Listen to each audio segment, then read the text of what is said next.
Lord of Mysteries, The Arrival of the New Black Emperor by Huo Yang. Chapter 26-50. Although the Blood Emperor was a true god of the Red Priest pathway, he transitioned from Sequence 1 of the Black Emperor pathway to the Red Priest, a non-adjacent pathway, which is why the Blood Emperor was always in a semi-mad state. After the Blood Emperor's demise, his descendants must have greatly wished to restore their former glory, leading to the plan of excavating the Tudor Empire's ruins. As for the evil spirits in the ruins, that further involved a conspiracy from the Fourth Epoch concerning Adam and the Blood Emperor. Hobert took a deep breath. Everything made sense now. The Bach family, far away in the South Continent, was a Beander family of the Black Emperor pathway. And the Pound family, as descendants of the Blood Emperor, must have inherited the Tudor family's potion formulas for the Black Emperor pathway, especially since the Blood Emperor was a Black Emperor Beander family loyal to the Solomon Empire before he became a Red Priest. The Country of Disorder is the source material of both the Black Emperor and Judge pathways, so in the Country of Disorder, Hobert could see and influence two Beander families of the Black Emperor pathway.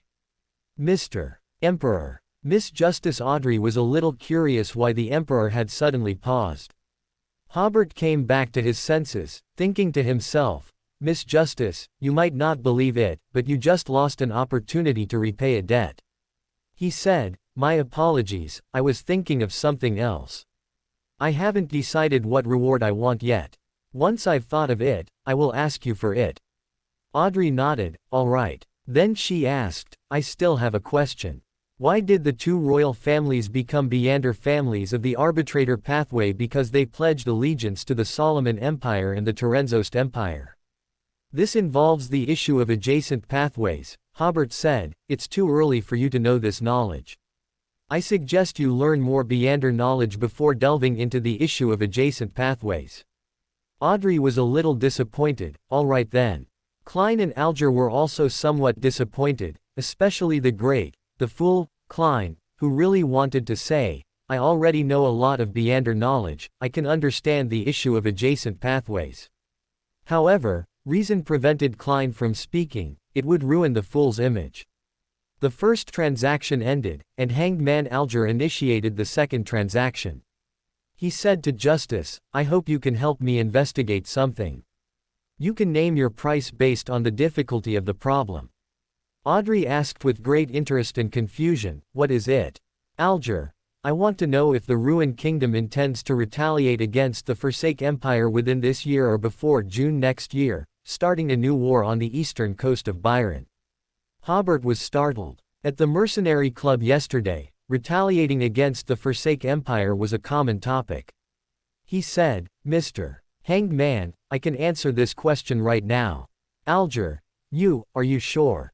The reason he asked Miss Justice was because Justice was clearly a noble of the Ruined Kingdom. If she'd paid a little attention, she should be able to access such topics and discreetly find out the answer. But why would the Emperor know? Alger wasn't the only one surprised. Klein also didn't expect the Emperor to know the answer to this question. Was he, like Miss Justice, a noble of the Ruined Kingdom, and also happened to have channels for this kind of information? Audrey, however, was already used to it. It seemed there was no question Mr. Emperor couldn't answer. Hobert smiled and said, "Coincidentally, I also happened to learn the answer to your question yesterday inadvertently. What you want to ask is whether the previous sneak attack by the Forsake Empire on the Ruined Fleet will lead to retaliation from the Ruined Kingdom at sea, isn't it?" Alger leaned back in his chair, seemingly a little tired. Yes. The Emperor had stated the cause and effect, and he now believed that the Emperor truly knew the answer. Hobert deliberated for a moment and said, "The reward for your question today, plus the reward you owe me from the last gathering, added together, I'd like a Sequence 8 Beander item with not too many side effects." "Is that too much?" Alger breathed a sigh of relief. "That's a very fair trade." This wasn't difficult for him to arrange. Firstly, he knew a wild artisan, making it relatively easy to acquire Beander items. Secondly, once he got ashore, he would receive the £1,000 in cash that Miss Justice had paid him earlier. Generally, a Sequence 8 Beander characteristic is worth about £600 or £700, and a Beander item of this level is worth about £800 or £900. Of course, there would definitely be a premium, but £1,000 should be enough. The fool, Klein, sitting at the end of the long table, suddenly realized that without knowing it, the Emperor had already become the biggest creditor at the gathering, and even he, the initiator, could not compare to him. Of course, it was also due to the need to maintain the fool's image, making it inconvenient to initiate some low-end transactions. At this moment, Klein urgently wished he had a smaller account. Hobert said, "As far as I know, the Ruined Kingdom does not intend to retaliate against its old rival, the Forsake Empire, at sea, but is preparing to retaliate against them in the South Continent. However, I do not know the specific location and method of retaliation." "Your answer exceeded my expectations," Alger said truthfully. Hobert smiled and said, "As long as you are satisfied." The transaction phase ended, and everyone entered the information exchange phase. Hobert pondered for a moment and still decided to remind Audrey, "Low sequence Beyonders of the Spectator pathway are not suitable for direct combat, because your weaknesses are too obvious. If I knew my opponent was a Spectator, I would immediately try to make him lose his sight, which would cause him to lose most of his Beander abilities." Audrey fell silent at first. She suddenly realized that the Beander world was actually very cruel. Her proud Beander abilities could very likely become the primary target of her opponents. If she were not a Beander, other Beanders might not attack her, but as soon as she became a Beander, she could not have a luck mentality and must always be prepared to face the challenges of other Beanders. She sincerely said, "Thank you for your reminder, Mr. Emperor.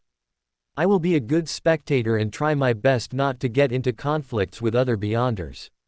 Hobert smiled and said, "I wish you an early advancement to a middle sequence powerhouse. I remember that the abilities of powerhouses on the Spectator pathway are very strange and very powerful." Audrey smiled and said, "Actually, I joined the Beander world out of curiosity and didn't intend to become a powerhouse in the Beander world." Hobert, however, shook his head. "The moment you step into the Beander world, your fate becomes distortion. It's not about doing whatever you want." He had such feelings entirely because the family curse had given him some insights into the Beander world. However, this sentence simultaneously made Klein and Alger silent. Klein was silent because Professor Azek told him that there were inconsistencies in his fate, and he had divined, Red Chimney, on the Grey Fog, and the recent coincidences might not be coincidences. And Alger recalled his unpleasant childhood, as well as his experiences after becoming a Beander. Back in her room, Audrey stared at her dressing table for a long time, speechless, as if the Emperor's reminder and sigh still echoed in her ears. This made Audrey, who had always maintained an optimistic attitude towards the extraordinary world, suddenly feel some worry and frustration. "You look like you've gained some insights into certain matters," said Susie. Audrey couldn't help but rub her forehead. She still couldn't quite accept Susie speaking. However, at this moment, only Susie was a suitable confidant. She stroked Susie's head. "Susie, perhaps our choice wasn't the right one." But very quickly, Audrey's eyes were filled with determination and optimism again. "But since the choice has been made, there's no room for too much complaint." Similarly in Backland, after Hobert left the grey fog above and returned to his hotel room, he quietly watched the flowing carriages and surging crowds outside the window. Hobert suddenly missed his old life, even though it felt boring, with nothing but work and video streaming every day. Looking back now, being busy and ordinary was also a sign of happiness, unlike now, where the family's curse, the acting of a lawyer, and the need for money were like someone whipping him from behind, forcing him to hurry forward without being able to stop and rest. Hobert smiled helplessly, then composed himself to check out. Since he had already started the life of a Beander, he shouldn't complain about the hardships this world brought him. After all, he had also gained extraordinary abilities. Coming out onto the street, Hobert hailed a taxi carriage and headed straight for the Mercenary Club. When he left the law firm that afternoon, he had brought all his savings, a total of 71 pounds, 5 sous, and 8 pence, which he had counted several times. However, today's afternoon transaction might cost him most of his savings. Hobert patted the pocket where his wallet was. The money hadn't even been spent yet, and he was already feeling the pinch. With the club's emblem, Hobert smoothly entered the club. He opened his pocket watch and saw that he was about 10 minutes early. However, the club member selling dragon blood grass and other materials had also arrived early. The other party was a man in his 30s, carrying a huge suitcase. He introduced himself. "You can call me Gale. I specialize in items needed for mysticism. My shop is at 51 Henry Street." Hobert smiled and said, "Hobert, a mysticism enthusiast." The two looked at each other and smiled, feeling that the other had something to hide. This was normal, as they had not yet established sufficient trust. Under the waiter's arrangement, the two came to a small reception room for the transaction. Gale placed the suitcase on the table. When opened, it contained bottle after bottle, jar after jar, holding various common Beander materials. He introduced them. "This is essential oil extracted from deep sleep flowers, and also chamomile petals. I just saw the symbol of the Black Knight goddess on your pocket watch, so I highly recommend this, Amanda, Hydrolot, and also, Holy Night powder. Trust me, it will definitely please the Black Knight goddess." Hobert was stunned. "Brother, your words just now seemed a bit ambiguous. Or has the word, please, been ruined?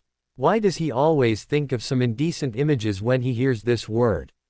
He shook his head, driving these thoughts, which were clearly disrespectful to the Black Knight goddess, from his mind. Hobert purchased the Beander materials needed for the ritual precisely to gain the Black Knight goddess's response, so that he could ask the Black Knight goddess to help with spirit channeling when needed in the future. Of course, Hobert could also try to pray for power to channel spirits himself, but Country of Disorder was a symbol of order and distortion. Even if it could help him complete the channeling, there was a high possibility that it would be completed in a distorted way. By then, the channeling would be complete, but who knew what kind of mess would be left behind. After a friendly negotiation, Hobert finally purchased a small silver knife, a small bottle of Amanda, Hydrolot, a small jar of Holy Night powder, as well as deep sleep flower essential oil, moonflowers, and chamomile petals, and 3 candles mixed with night-scented grass, mint, and other materials, for the price of £3.18. Among them, the silver knife and Amanda, Hydrolot were the most expensive. The former cost £1.06, and the latter, a small bottle, cost £1.03. As they parted, Bill hinted, "If you need better quality, more miraculous materials, you can come to my shop to choose. Of course, if you're not at ease, you can also choose to trade at the club." Hobert nodded and smiled. "Okay." It seemed Bill had even more advanced Beander materials. Next, Hobert began his next transaction. The other party was a soldier in his 40s, wearing a crisp military uniform. This is a trophy from a battle. As he took out a stack of Emperor Roselle's diaries from his leather bag, he introduced them. Some of them even have the enemy's blood on them, but it doesn't hinder reading. This stack of diaries had at least a dozen pages. Hobert had already made up his mind. "I definitely can't take them all, or I'll go bankrupt." He cleared his throat. "I believe you saw my message on the information board. I must briefly browse the content to determine if I have similar items in my collection. You should also know that there are many copied versions of Emperor Roselle's notes. I don't need duplicate notes." In fact, the price he offered was slightly lower than the market price. Generally, the normal transaction price for one page of Emperor Roselle's notes was between £6 and £7. However, the other party did not bargain. "All right, but I'm very curious about your reason for purchasing Emperor Roselle's notes." Regarding the buyer's request for a brief browse, the other party was not worried, because no one could understand the content of the notes, so even if they browsed, they were not worried about the content of the notes being leaked. Moreover, the reason the other party didn't bargain was that the market for Emperor Roselle's notes was too small. If someone who liked to collect them wanted to buy, they should be sold immediately. Hobert smiled and said, I'm trying to decipher the symbols in Emperor Roselle's notes. The other party revealed an, as expected, expression, that's a great idea. I wish you success. However, his expression clearly said, there really are such fools in the world. Hobert smiled and shook his head, without offering too much explanation. He took the diaries, browsed them roughly, picking out some of Emperor Roselle's romantic escapades, and some things that seemed to have no very important content. Some Beander knowledge that Hobert already knew was also picked out by him. After becoming a Beander, his reading and comprehension abilities also improved. He could roughly remember most of the diary entries just by glancing at them. Of course, all of this was predicated on him knowing Chinese characters. By the end of his selection, Hobert was left with only one page of the diary, and the scene was momentarily awkward. Even Hobert, whose eloquence had improved somewhat, couldn't find a suitable reason to explain to the other party for a moment. The other party spoke first. I didn't expect your collection to be so extensive. Hobert exhaled. Fortunately, he had spent very little time browsing each page of the diary just now, and the other party hadn't noticed anything amiss. If he had spent half a day looking at one page of the diary, and then very annoyingly said, sorry, sir, I have all of these notes of yours. The secret that he could understand these mysterious symbols might have been exposed because of that. Hobert took out £6 in banknotes, £1 of which was to compensate for the guilt in his heart. After completing this transaction, he asked the waiter not to disturb him. He then carefully read the Emperor Roselle's diary he valued in the small reception room. March 12, I heard a very interesting thing from the minister in charge of intelligence. Most of the Fourth Epoch ruins appearing around Backland are traps. Hobert first thought of the ruins in northern Backland that someone had teamed up to explore during a previous club gathering. Could that be a trap? Hobert continued reading. I asked the minister why such intelligence appeared, but the minister just gave me a mysterious smile. He didn't answer my question. HMPH. If I become king in the future, I'll definitely tie this minister up and tickle his feet with feathers, letting him laugh to his heart's content. Hobert made a judgment that this page of the notebook was written during the era when the great emperor had not yet overthrown the Intis royal family, and at that time, the great emperor seemed to be just a low-sequence Beander. He continued to read the following content. March 16, the trap in Backland has always made me very curious, so I discussed it with Bishop Michel. Bishop Michel told me that it was very likely that the Rune royal family had discovered and excavated the Fourth Epoch ruins, and then used them as a trap to trick more Beanders of the same sequence into delivering themselves.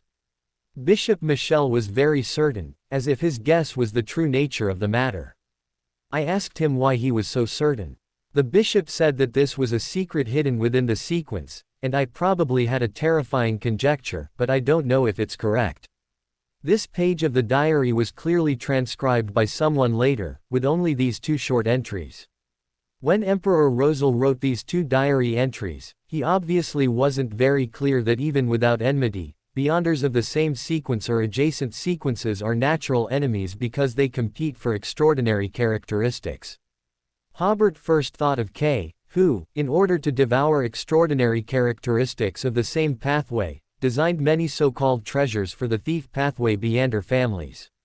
Then, he would leave a clone in the treasure, waiting for Beanders of the thief pathway to deliver themselves one by one. The trap designed by the Rune royal family was similar to K's method. Most of the Fourth Epoch ruins were related to the lawyer and arbitrator pathways. Among these three emperors, Black Emperor Solomon was a true god of the lawyer pathway. Blood Emperor Tudor and Night Emperor Trensused both started at the lawyer sequence. They betrayed Solomon, helped the six gods eliminate Black Emperor Solomon, and only then obtained the sequence one extraordinary characteristic of the lawyer pathway. In the current Rune and Finapot royal family, these two arbitrator pathway Beander families had pledged allegiance to different emperors in the Fourth Epoch. After all four emperors were eliminated, they became the ruling families with the support of the six gods. Whether it was Beanders of the lawyer pathway or the arbitrator pathway, they were relatively active in the Fourth Epoch, with two true god-level rulers appearing, Black Emperor and Judge. The Tudor-Trensost United Empire and the Terenzost Empire both had their capitals in what is now Backland. So, anyone with basic historical knowledge would know that ruins of families like Tudor and Trensost are likely to appear near Backland. This is precisely why Hobert valued this page of the diary. He also envisioned that once he became stronger, he would try to find some ancient ruins around Backland. In these ruins, he would most likely find things related to the lawyer pathway. He believed that the Rune royal family had exploited this point to set up traps in the ruins, which should be a method of extraordinary characteristic recovery. Thinking of this, Hobert mourned for the mercenary team that had previously teamed up for the adventure. At the same time, he thanked the great emperor for the reminder. These 6 Sul were well worth it. This is the extraordinary world. Even if one is kind, they become a sinner because they possess an extraordinary characteristic. What was that saying? Oh, right, a man is innocent, but his possession of a treasure makes him guilty. Hobert carefully recalled the contents of the other few diary pages. He couldn't remember the details, but he could roughly piece together 7 or 8 pages of coherent diary entries. Hobert planned to use them to trick, to trade with his dear, the fool. Hobert did not leave the club immediately, but instead collected 50 more bullets and went to the shooting range to practice. After returning the gun, Hobert did not forget to go to the information wall on the 3rd floor to remove the information about acquiring Emperor Roselle's notes. He didn't want to attract too much attention. If too many people came to him to sell diaries, but he wanted too few, he would have gotten them for free and been comfortable, but the people selling the diaries would certainly be very unhappy. His past life experience told Hobert not to be too excessive. Moreover, today's expenses were less than expected, which already made Hobert very happy. Now he still had £61, 7 Sul, and 8 pence left, which he had counted several times, so there was no mistake. After dinner at home, Hobert eagerly returned to his bedroom. Following old Neil's explanation from memory and case practice, he first drew the symbol of the Black Night Goddess on the table and lit 3 candles with nightshade added. 2 candles symbolized the Black Night Goddess, and 1 candle symbolized himself. Then, Hobert infused spirituality into the silver dagger, sanctified the silver blade, circled the table once, and built the spiritual wall. Next, Hobert took out deep sleep flower essential oil, dripped it onto the candles, and burned moonflower petals. Finally, it was the most important incantation. As a student who graduated from a first-class public middle school, Hermes was a compulsory course. He solemnly spoke in Hermes, "I pray for the power of night. I pray for the power of crimson. I pray for the favor of the Black Night Goddess. Your faithful devotee prays to the Black Night Goddess to grant me a quality sleep. Oh, nightshade, herb of the moon, please transmit your power to my incantation. Oh, moonflower, herb of the red moon, please transmit your power to my incantation." Hobert nervously watched the candles on the table. According to Kay's analysis, for small matters like asking the goddess for a good night's sleep or a sweet dream, or for scrying, or for help with paying bills, or treating constipation. Why did the last 2 requests always feel a bit off? In any case, for such small matters, the goddess's automatic response system usually handles them for her. As long as there is no malicious intent, the success rate of such low-level rituals is generally very high. It's still that saying, in the extraordinary world, there are many Sequence 9 Beyonders with higher spirituality than a lawyer, but they don't know how to perform rituals. Hobert's advantage was that he knew the process of the ritual. After about 1 or 2 seconds, there was finally a reaction on the simple altar. Although the candles were still burning, the room suddenly became dim and quiet. Hobert immediately felt a wave of drowsiness. Soon, his eyes couldn't stay open. Wait, I haven't cleaned up the altar yet, and I haven't even gotten into bed. No matter how much he struggled internally, Hobert immediately felt his body go limp. Thud. The pain of falling to the floor did not wake Hobert.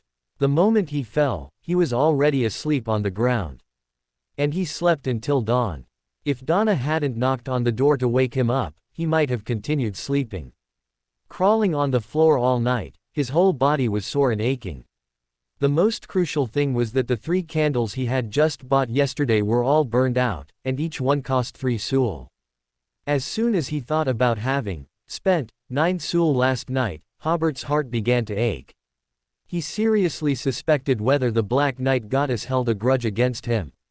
Hobert arrived at the law firm by carriage, and after sitting in his office chair, his shoulders were still a bit sore. Adjusting his state, he first wrote down the tasks for the week on a piece of paper, then roughly arranged them in order of priority. He planned to first investigate Zachary. As mentioned by Robin, this case was quite complex, so he could start the investigation and then summarize clues and evidence. Comparatively, the other 3 cases Barton gave him were much simpler and could be pushed back slightly. Regarding how to investigate Zachary, Hobert thought of a breakthrough: Vil, the gang leader in the East District. Since Zachary was also a gang leader in the East District, Vil, as a peer, should know something about him. Around 9 in the morning, Hobert hailed a taxi carriage and first went to the Mercenary Club.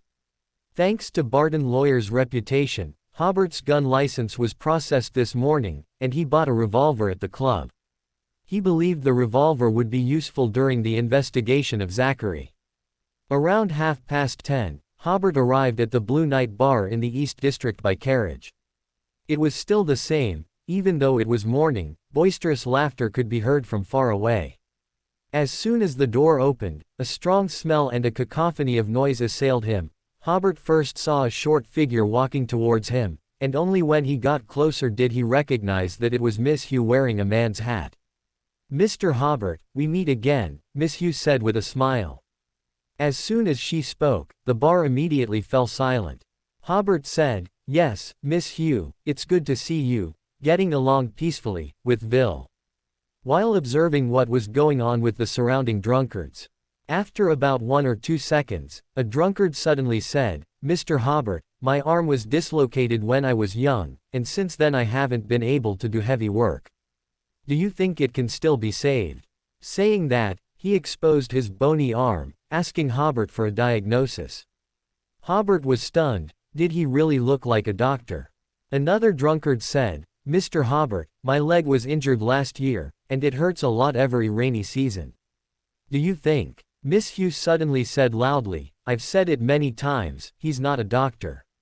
Although she was small, her voice and aura were astonishing, making the drunkards dare not look directly at her. Hobert sighed. For dealing with such a situation, an arbitrator's extraordinary ability was more effective than a lawyer's extraordinary ability. In the same situation, a lawyer would need to persuade each person individually. At this moment, Vil scurried over. "Sir, why have you come?" His attitude was quite submissive. Hobert now understood that it was he who had asked Emlyn to heal Vil's injuries, and Vil would naturally have concealed some details about this, which led everyone to mistakenly believe him to be a doctor with magical potions.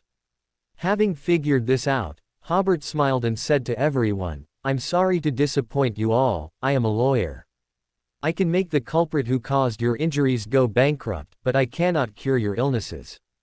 Upon hearing the words, "go bankrupt," everyone instinctively recoiled, and no one dared to ask Hobert for a diagnosis again. Hobert then turned to Vil. "I'm here to learn about a gang leader named Zachary." Vil was startled and did not answer Hobert's question, but instead looked at Miss Hugh.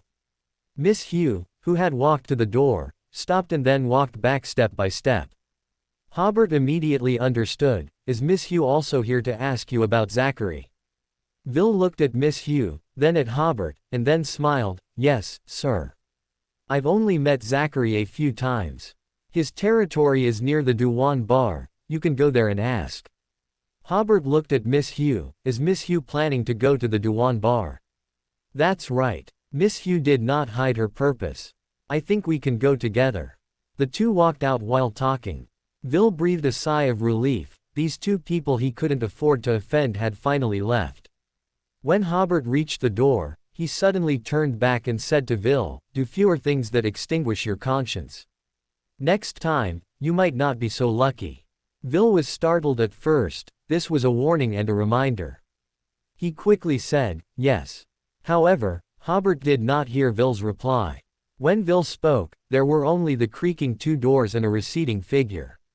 Hobert and Miss Hugh walked quickly down the dilapidated, tramp-filled streets of the East District. Hobert smiled. Let me guess, Miss Hugh, have you received a commission regarding insurance company share fraud? Miss Hugh said coolly, that's right. The man's hat on her head suited her current demeanor very well.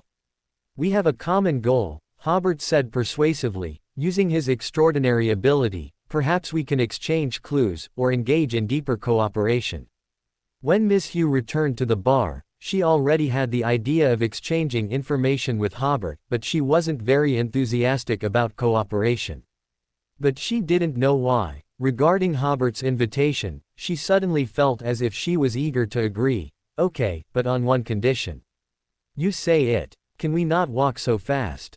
Hobert looked at Miss Hugh's two short legs. I'm sorry, I didn't consider a lady's feelings. So, shouldn't we find a place to have a good chat? After all, I just rescued you from prison. This time, Hobert's extraordinary ability did not work. Miss Hugh smiled. I will thank Miss Audrey. I think that noble lady will not treat you unfairly. Hobert said, please forgive me for not agreeing with your point of view. I helped you solve the trouble in just one day. Isn't such efficiency enough for you to express your gratitude?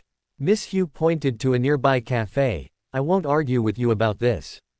Since you insist on me thanking you, I'll treat you to a cup of coffee as a token of my appreciation. Argue. Hobert only then belatedly realized why he was arguing with Miss Hugh over such a trivial matter. Then he thought, could this be a side effect of the lawyer potion?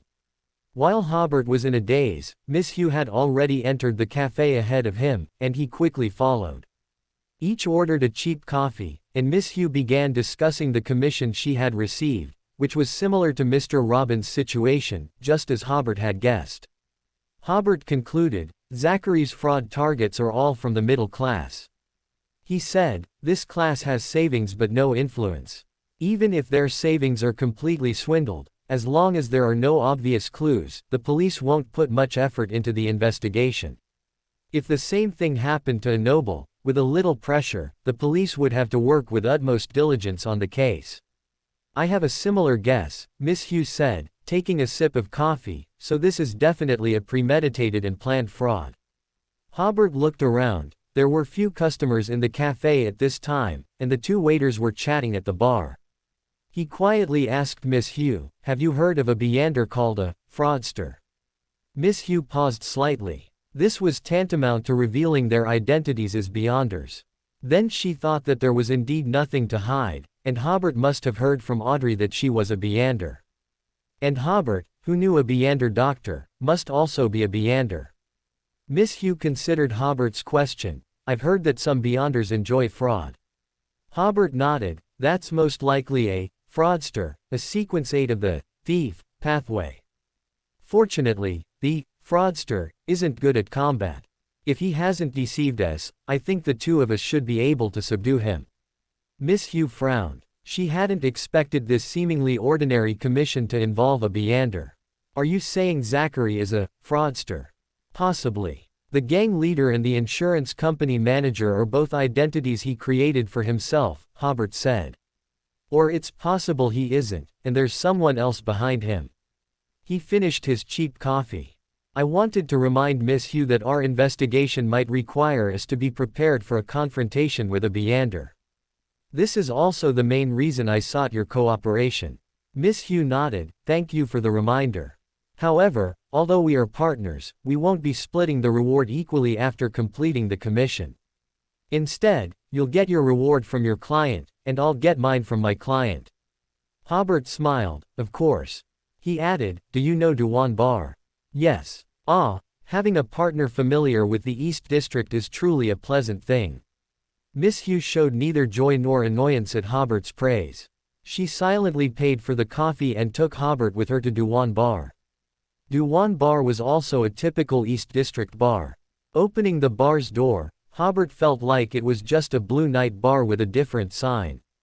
It also produced boisterous laughter and strong smells, and many people looked at those entering with drunken, hazy eyes, and many others huddled in corners, whispering about something with shifty eyes.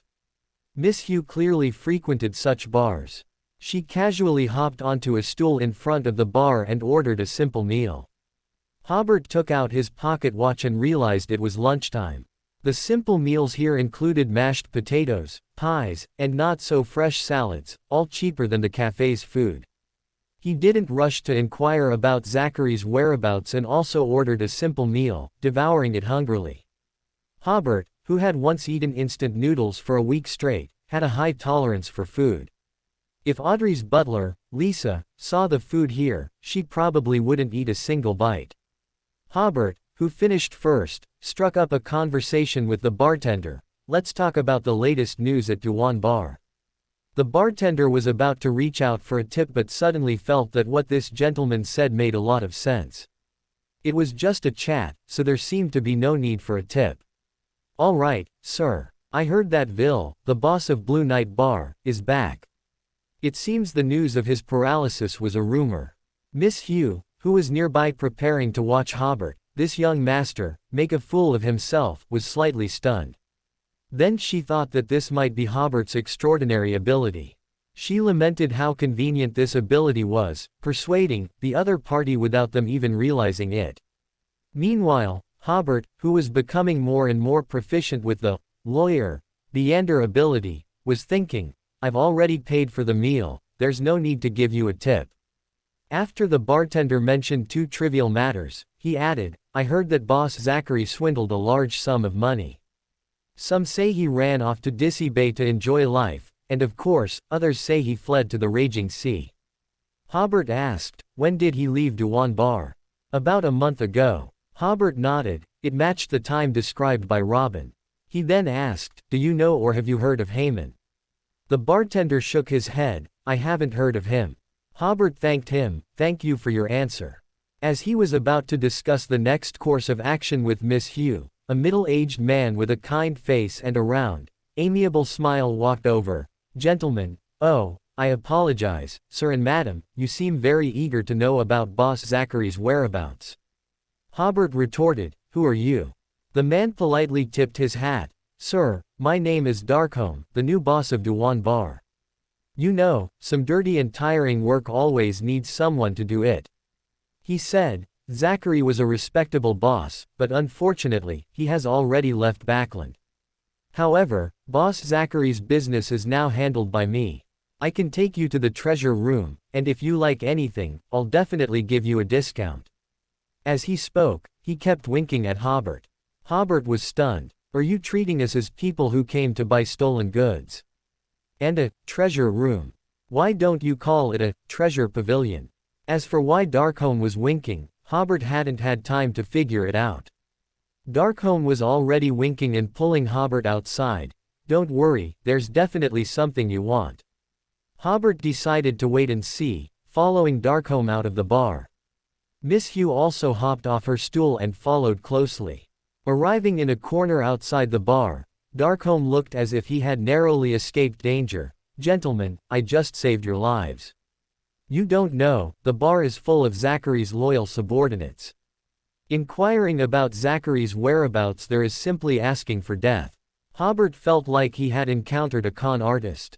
This, I saved your lives, routine was simply too crude.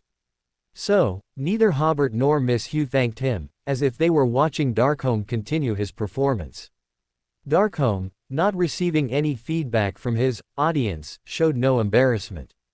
Instead, he spoke with a righteous air, I saved you out of my genuine goodwill and respect for the goddess. The goddess's oracle teaches us to help others to the best of our ability.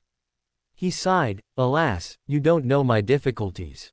Zachary only treats me as a pawn, placed in the bar to entertain guests for him, but I can't make any decisions in the bar. But I have Zachary's true whereabouts. He actually hasn't left Backland, he's just found a place to hide. I sincerely want to help you too, so as long as the price is right, I can take you to him. Hobert exposed him, you want to use us to deal with Zachary so you can become the true boss of Duan Bar, right? Darkholme smiled kindly, but there was a hint of cunning in his eyes. You saw right through me. Welcome to Fanfic Audiobook, your go-to place for immersive audiobooks. If you enjoy the content, don't forget to like the video and subscribe to our channel for more amazing stories. And please support the author by link in description. Kind people are easily bullied in the East District, and it's even less likely for gang members in the East District to be kind. So, when Hobert and Miss Hugh saw Darkholme's kind smile, they knew it was a disguise. Hobert said to Darkholme, "If you can lead us to Zachary, I promise he will never interfere with you being the boss of Dewan Bar again. I believe this is the best price." Darkholme, however, shook his head and haggled with a smile. "Distinguished gentleman, I am a very loyal person to Boss Zachary. I will only betray him if I see actual benefits." Hobert's mouth twitched. He wanted more money. He said, all right, how about £2? £10? Hobert laughed. "Zachary's life isn't worth that much. £3. Distinguished gentleman, as a gentleman, you shouldn't argue over such small money with a lowly person like me. £8, no less. Any less and my conscience will ache. Who told you I was a gentleman? You're the gentleman, your whole family is gentlemen. £5, not a single penny more." This time, it was his own money, and Hobert was far less generous than when he was spending the office's public funds. Miss Hugh looked at Hobert, who was haggling with Darkholme without regard for his demeanor. Hadn't she heard that lawyers were very rich? Why did this lawyer seem so poor? Then she thought that she herself was also saving money to buy the Sequence 8 arbitrator potion formula. It seemed that poverty was a common problem for wild beyonders. While Miss Hugh was lamenting, Hobert and Darkholme, after some friendly negotiation, settled on Zachary's hiding place for £5.10, with immediate payment upon seeing Zachary in person. A thin layer of cold sweat appeared on Darkholme's face. "I've never met such a good haggler as you, gentlemen. Sir, I have one small request. You don't have to pay me the commission immediately, but please let me see your wallet to prove you have the ability to pay." Hobert somewhat impatiently pulled out a £5 note and a £1 note. "Hurry up, it's going to get dark if we drag this on." "As you wish," Darkholme said, his kind smile reappearing on his face after seeing the money. "Please follow me." He led the way, slightly humbly, while introducing the streets and features of the East District to Hobert and Miss Hugh. After a few minutes, Darkholme led the two to a small circular courtyard. Several families lived in this courtyard. When they saw Darkholme, they hastily dropped the clothes they were washing or the matchboxes they were half gluing, scurried back into their houses, and closed their doors and windows. Darkholme's expression changed, and he said coldly, "All of you, come in." More than a dozen ruffians appeared outside the courtyard gate, completely blocking the entrance. This courtyard was very special. The walls were very high, and there was only one exit, as if it provided a good place for these ruffians to extort money. They either looked Miss Hugh up and down with a sinister smile, or glared fiercely at Hobert, as if trying to intimidate him with their eyes. Darkholme smiled and said to Hobert, "Excuse me, sir, I hope to receive more commission. I don't wish to be rough with you or this young lady. Please hand over all the money and valuables on you, and also leave the decent trench coat and finely made shirt you are wearing, as well as the genuine leather wallet. To ensure your dignity, we will leave you a pair of pants." Hobert immediately understood that Darkholme probably didn't know Zachary's whereabouts at all. His pretense of betraying Zachary earlier was just to confirm whether he had enough cash worth robbing. Because he had haggled with him, Darkholme suspected he might be a pauper, so he specifically checked his wallet. If it were an ordinary person, they would definitely fall into this trap, but Hobert and Miss Hugh were not flustered. Hobert handed his cane to Miss Hugh. "Miss Arbitrator, I think you need a handy weapon." Miss Hugh took the cane. "What about you?" Hobert took out his revolver from his gun holster. "Although my marksmanship isn't very good, at such a close distance, 6 bullets should be able to take care of 2 or 3 enemies. Please buy me time to reload." When Hobert took out his pistol, Darkholme's subordinates clearly panicked. As gang members, they also had pistols, but they didn't carry them because they didn't have gun permits. Carrying a gun on the street in broad daylight was equivalent to giving money to the police. The key was that Darkholme never expected Hobert to have a pistol. This was Backland, and the more affluent the area, the better the public order. Moreover, gun permits were not easy to obtain. In Joe Wood District and St. George District, where the middle class gathered, very few people carried guns. The Queen's District and the West District had more wealthy individuals and nobles, and they generally had gun permits, but noble sirs or rich men would not come to the East District. For Darkholme and his men, a prey with a gun was definitely a black swan event. He only has one gun. Darkholme quickly reacted, but he has dozens of pounds in cash, worth more than your lives. Charge him and grab the gun.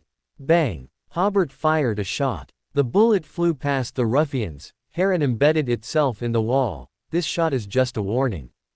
The next shot will be aimed at your heads. A layer of cold sweat had already formed on his palm. It was his first time shooting at living people, so he was still somewhat nervous. Fortunately, the ruffians' fighting spirit was completely shattered by this shot. They scrambled to run out of the courtyard gate, wishing their parents had given them 2 more legs.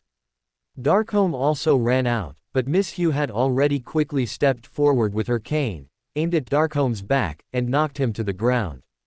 The arbitrator pathway, even at Sequence 9, had excellent combat abilities, while the lawyer's Sequence 9 only had enhanced speaking skills.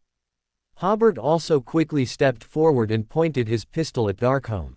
He suddenly had an idea. Mr. Darkholme, everything that just happened is evidence of your extortion. I am filing a lawsuit with Miss Arbitrator Hugh. According to relevant articles of the criminal law, you will face 2 to 5 years of imprisonment. If you have any objections, you can hire a lawyer to communicate with me. Darkholme, sitting on the ground with his hands raised, was a bit dumbfounded. Ah. Miss Hugh also looked at Hobert strangely, not understanding what this guy was doing. Hobert then continued, given that the procedure for punishing Darkholme has many impracticalities, I suggest a simplified approach: break one of Darkholme's legs. Miss Arbitrator, please make the final arbitration. Miss Hugh thought this was Hobert's method of coercion. My arbitration is, your punishment plan is precise, execute it immediately. Hobert took a deep, intoxicated breath, feeling for the first time signs of the potion loosening. Hobert felt a previously taut nerve within him suddenly relax, and his spirit felt much lighter because of it. At the same time, he clearly perceived that this was not yet the digestion of the potion, it was only a certain loosening, which should just be a precursor to digestion. The acting just now was Hobert's sudden inspiration, and it was only after receiving feedback from Arbitrator Hugh that it had such an unexpected effect. In an instant, Hobert realized that the cooperation between a lawyer and an arbitrator was simply the best combination for digesting a potion. Although Hugh did not know about the acting method, she had been acting as an arbitrator for a long time, and her potion had already been digested, so she did not perceive the process of digesting the potion, and naturally would not have an experience similar to Hobert's. Darkholme on the ground immediately begged for mercy. Gentlemen and miss, it was them, those who just ran away, who forced me to do this. Please forgive my rashness. I am willing to give you all my property as atonement. Hobert came back to his senses and said coldly, you don't know Zachary's whereabouts. You are useless to us. Miss Hugh, I suggest breaking his left leg bone. His right leg seems to have been injured, so if we injure his left leg, it will be symmetrical. Zachary is my best friend. He told me many secrets. Darkholme blurted out. Before he left, he said that after this job, he would receive a god's favor and gain incomparable power. Hobert and Hugh both stopped their actions. Darkholme quickly continued, yes, that's what he said.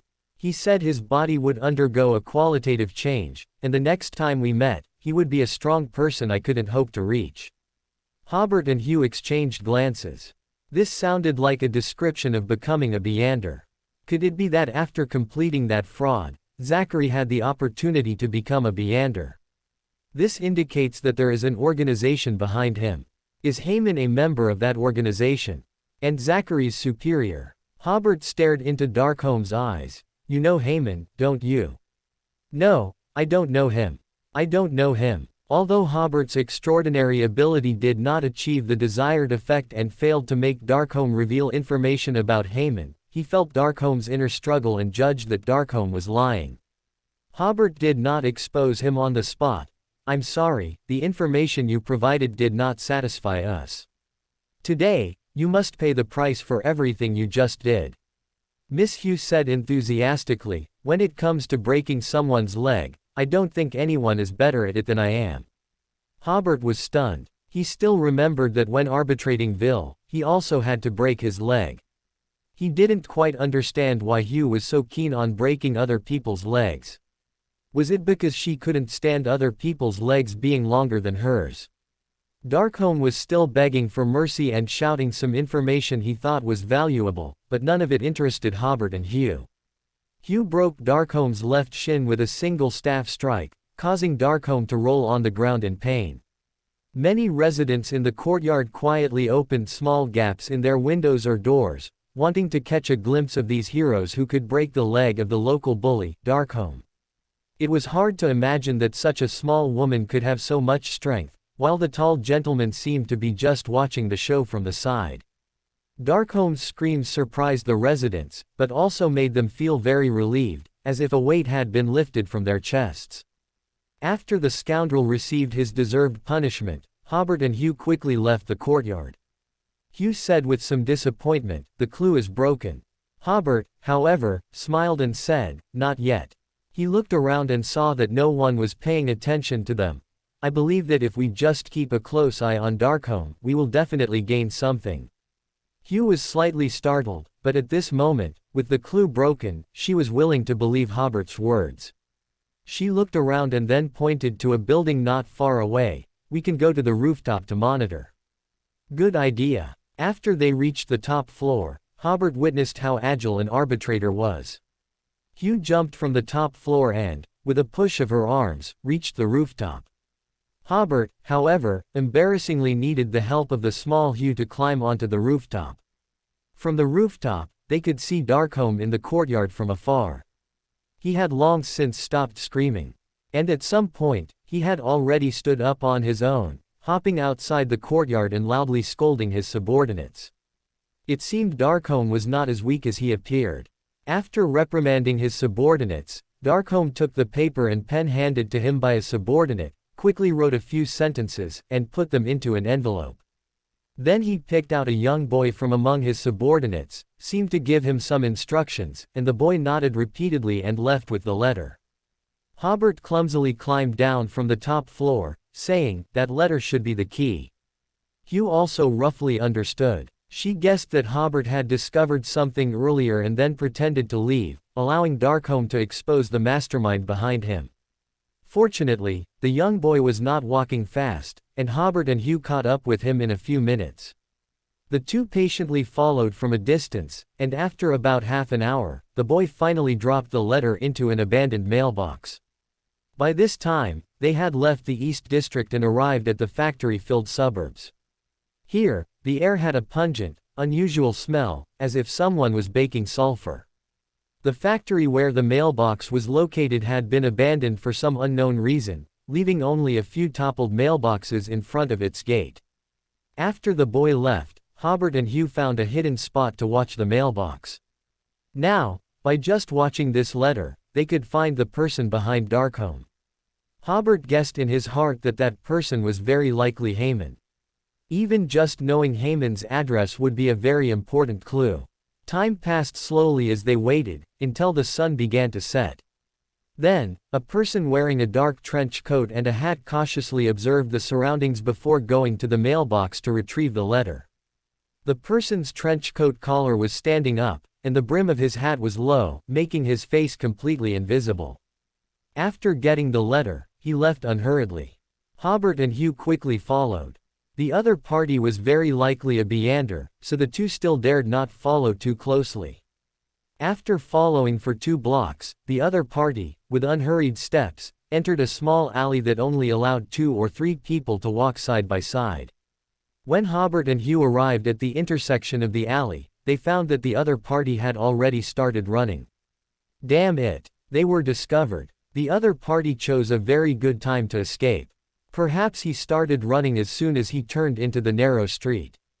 At this point, the two sides had already created some distance, and the other party turned again, disappearing from Hobert and Hugh's sight. Fortunately, the streets in the factory district were long. When the two reached the new intersection, the other party's figure was still in sight. There were a few workers on this street. A middle-aged worker in a dirty work uniform walked towards Hobert and Hugh, watching the chase with curious eyes. Hobert felt something was wrong, but at this moment, he couldn't think about it too much. The two finally caught up with the other party after some effort. Hugh kicked the other party to the ground from behind, but then the two saw a terrified face. Beneath the clean trench coat and hat was a tattered work uniform. Hobert realized something was wrong. Why did you run? Someone gave me £1 in cash and told me to wear his clothes and run as fast as I could. Hobert immediately thought of the middle-aged worker who had walked past them just now. We've been tricked.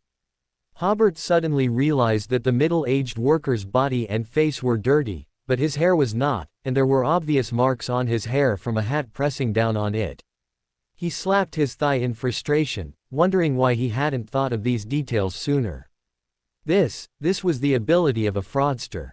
They could mislead thoughts, which was why Hobert had clearly felt something was wrong just now, but had ignored it under the fraudster's ability.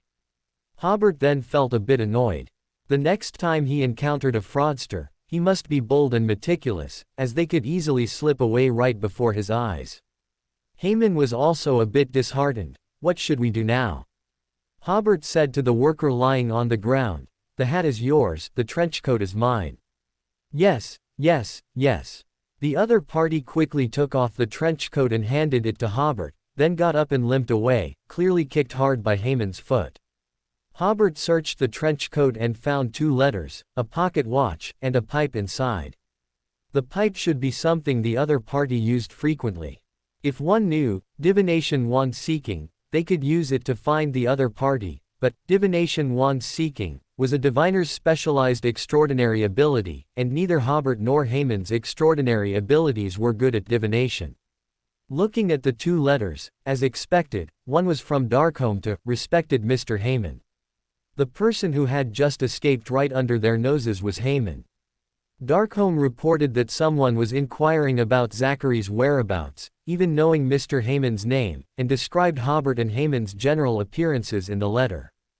The second letter was also addressed to respected Mr. Heyman. Hobert skipped to the end of the letter, and the signature was, your loyal Zachary. Zachary was still in Backland. Hobert then read the letter carefully. Respected Mr. Heyman. In the blink of an eye, I have been taking the potion for 8 days, but why haven't the whispers in my ears diminished at all? It's as if a solemn voice is proclaiming a great declaration. Although I don't understand what that voice is saying, the content makes my heart pound, unable to suppress my excitement. Please tell me, is that sacred voice the voice of the Lord? Besides the whispers, there are also people whispering in front of me, but I can't see them. My hiding place is clearly an abandoned factory, so why does it get so lively at night? Those voices are terrifying, keeping me awake all night. If this continues, I will be crushed by these insane voices. I believe you must have a way to alleviate these symptoms. Please, you must help me find a solution to these problems. I might push open the window and jump into the Tassoc River at any moment, perhaps that would be a release. Also, as per your instructions, I tried the rituals you mentioned, and it seems to have succeeded, because for a moment I saw the Lord's kingdom. I feel my power growing, like drinking a cool glass of ice water on a scorching summer day. I hope to gain more power and look forward to your further guidance. The latter half of the letter reeked of madness, and both Hobert and Heyman felt uncomfortable after reading it. It was not difficult to see from the letter that Zachary had already become a Beander, but the pathway of the Beander was still uncertain. However, the other party's state seemed a bit off. Hobert pointed at the letter and said, now we have 2 clues. one is an abandoned factory, and the other is on the bank of the Tassoc River. The scope is not large. Haman asked. What about Haman, who just escaped? Hobert thought for a moment. Haman leaving Zachary's letter is a form of self-protection for him. Because based on the content of the letter, it makes it easier for us to find Zachary, so there's a high probability we'll abandon the pursuit of Haman. Moreover, we know too little about Haman. We might have to go back and have a friendly chat with Mr. Darkholme to get more information. But if we delay like that, Zachary might get a warning, and then we won't be able to find anyone. For all intents and purposes, we will go find Zachary first. Haman spread his hands. Is this what a fraudster is? We clearly know his plan, but we still have to follow his plan. Hobert pursed his lips and smiled. Exactly, this is a fraudster. But he probably doesn't realize that as long as I can find Zachary, no matter if he's willing to speak or not, I'll have a way to get more clues about Haman. He said, we can't waste any more time. We can talk while we search. Ah, perfect, there's a hansom cab over there. Hobert went up and chatted with the hansom cab driver for a couple of sentences, and quickly learned about 3 abandoned factories by the Tassoc River. Haman rarely dealt with such extraordinary incidents, so he was somewhat unable to keep up with Hobert's thinking, but Hobert's reliability today made Haman follow his steps with almost no hesitation. Riding in the hansom cab, the two of them moved much faster and soon arrived at the first abandoned factory. Hobert knew it wasn't the place with just one look, because many tramps lived there. Zachary, if he had any sense, wouldn't possibly try any ritual magic in such a place. The carriage continued forward, heading to the second target. Inside the carriage, Hobert speculated, now let's sort this out. About a month ago, Zachary was involved in a scam amounting to several £1,000s. The mastermind behind this scam was Haman. He used a potion to lure Zachary into working for him, and after successfully completing the scam, Zachary obtained the potion he had longed for. Zachary intended to consult Haman at any time about mysticism, so he didn't go into hiding elsewhere. Instead, he found a secluded place to master the power of the potion and frequently wrote letters to Haman. Hobert pinched his chin and glanced at Haman. Do you have anything to add? Their letters are very neat, Haman said, adjusting his hat. What do you mean? Most gang members in the East End are illiterate, and even if they are, they can only write a few common words. I've never seen a gang leader like Zachary in Darkholme write such a neat letter. Hobert pondered for a moment. Perhaps when we have time, we should visit Mr. Darkholme together. After all, his injuries are thanks to us. Haman's smile was like that of a carefree youth. She laughed. You're right. Just then, the horse pulling the carriage suddenly neighed, and no matter how the coachman would whip it, the horse refused to move forward. Hobert opened the carriage window and looked out. The factory ahead gave off a very uncomfortable feeling, and dozens of crows circled above the factory, adding a touch of eeriness to the abandoned factory. He straightened his trench coat and got out of the carriage. This is the place we're looking for. Hobert paid the fare, and only after the carriage had driven away did he and Zio climb over the wall and enter the abandoned factory. This area was already on the southern outskirts of Backland, very secluded and suitable for clandestine activities. The sun had already set, and after observing for a while and finding no danger, Hobert and Zio quickly rushed to the factory building. Just then, a crow fell in front of the two of them. Hobert took a quick look and found that the crow had no obvious external injuries. It seemed to have fallen because it was too tired from flying. Looking up, the crows were still circling, like vultures preparing to enjoy a feast.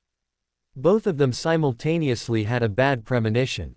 Hobert leaned against the factory wall and said, I feel a certain evil power. The ritual Zachary mentioned in his letter is unlikely to be a prayer to the 7 Orthodox deities. Zio paused before saying, I'm good at fighting, but I'm not good at dealing with evil powers. Hobert said, since neither of us felt any danger, it means that although Zachary's ritual is evil, the danger is not great. However, to be safe, as soon as our spirituality shows any sign of danger, we'll immediately run away and report it to the Orthodox Church. Although the spirituality of an arbitrator and a lawyer is not as sensitive as that of a diviner or a seer, they still have basic danger warnings.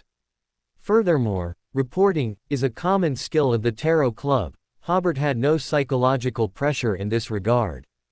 Zio nodded. Without further ado, the two immediately began to act.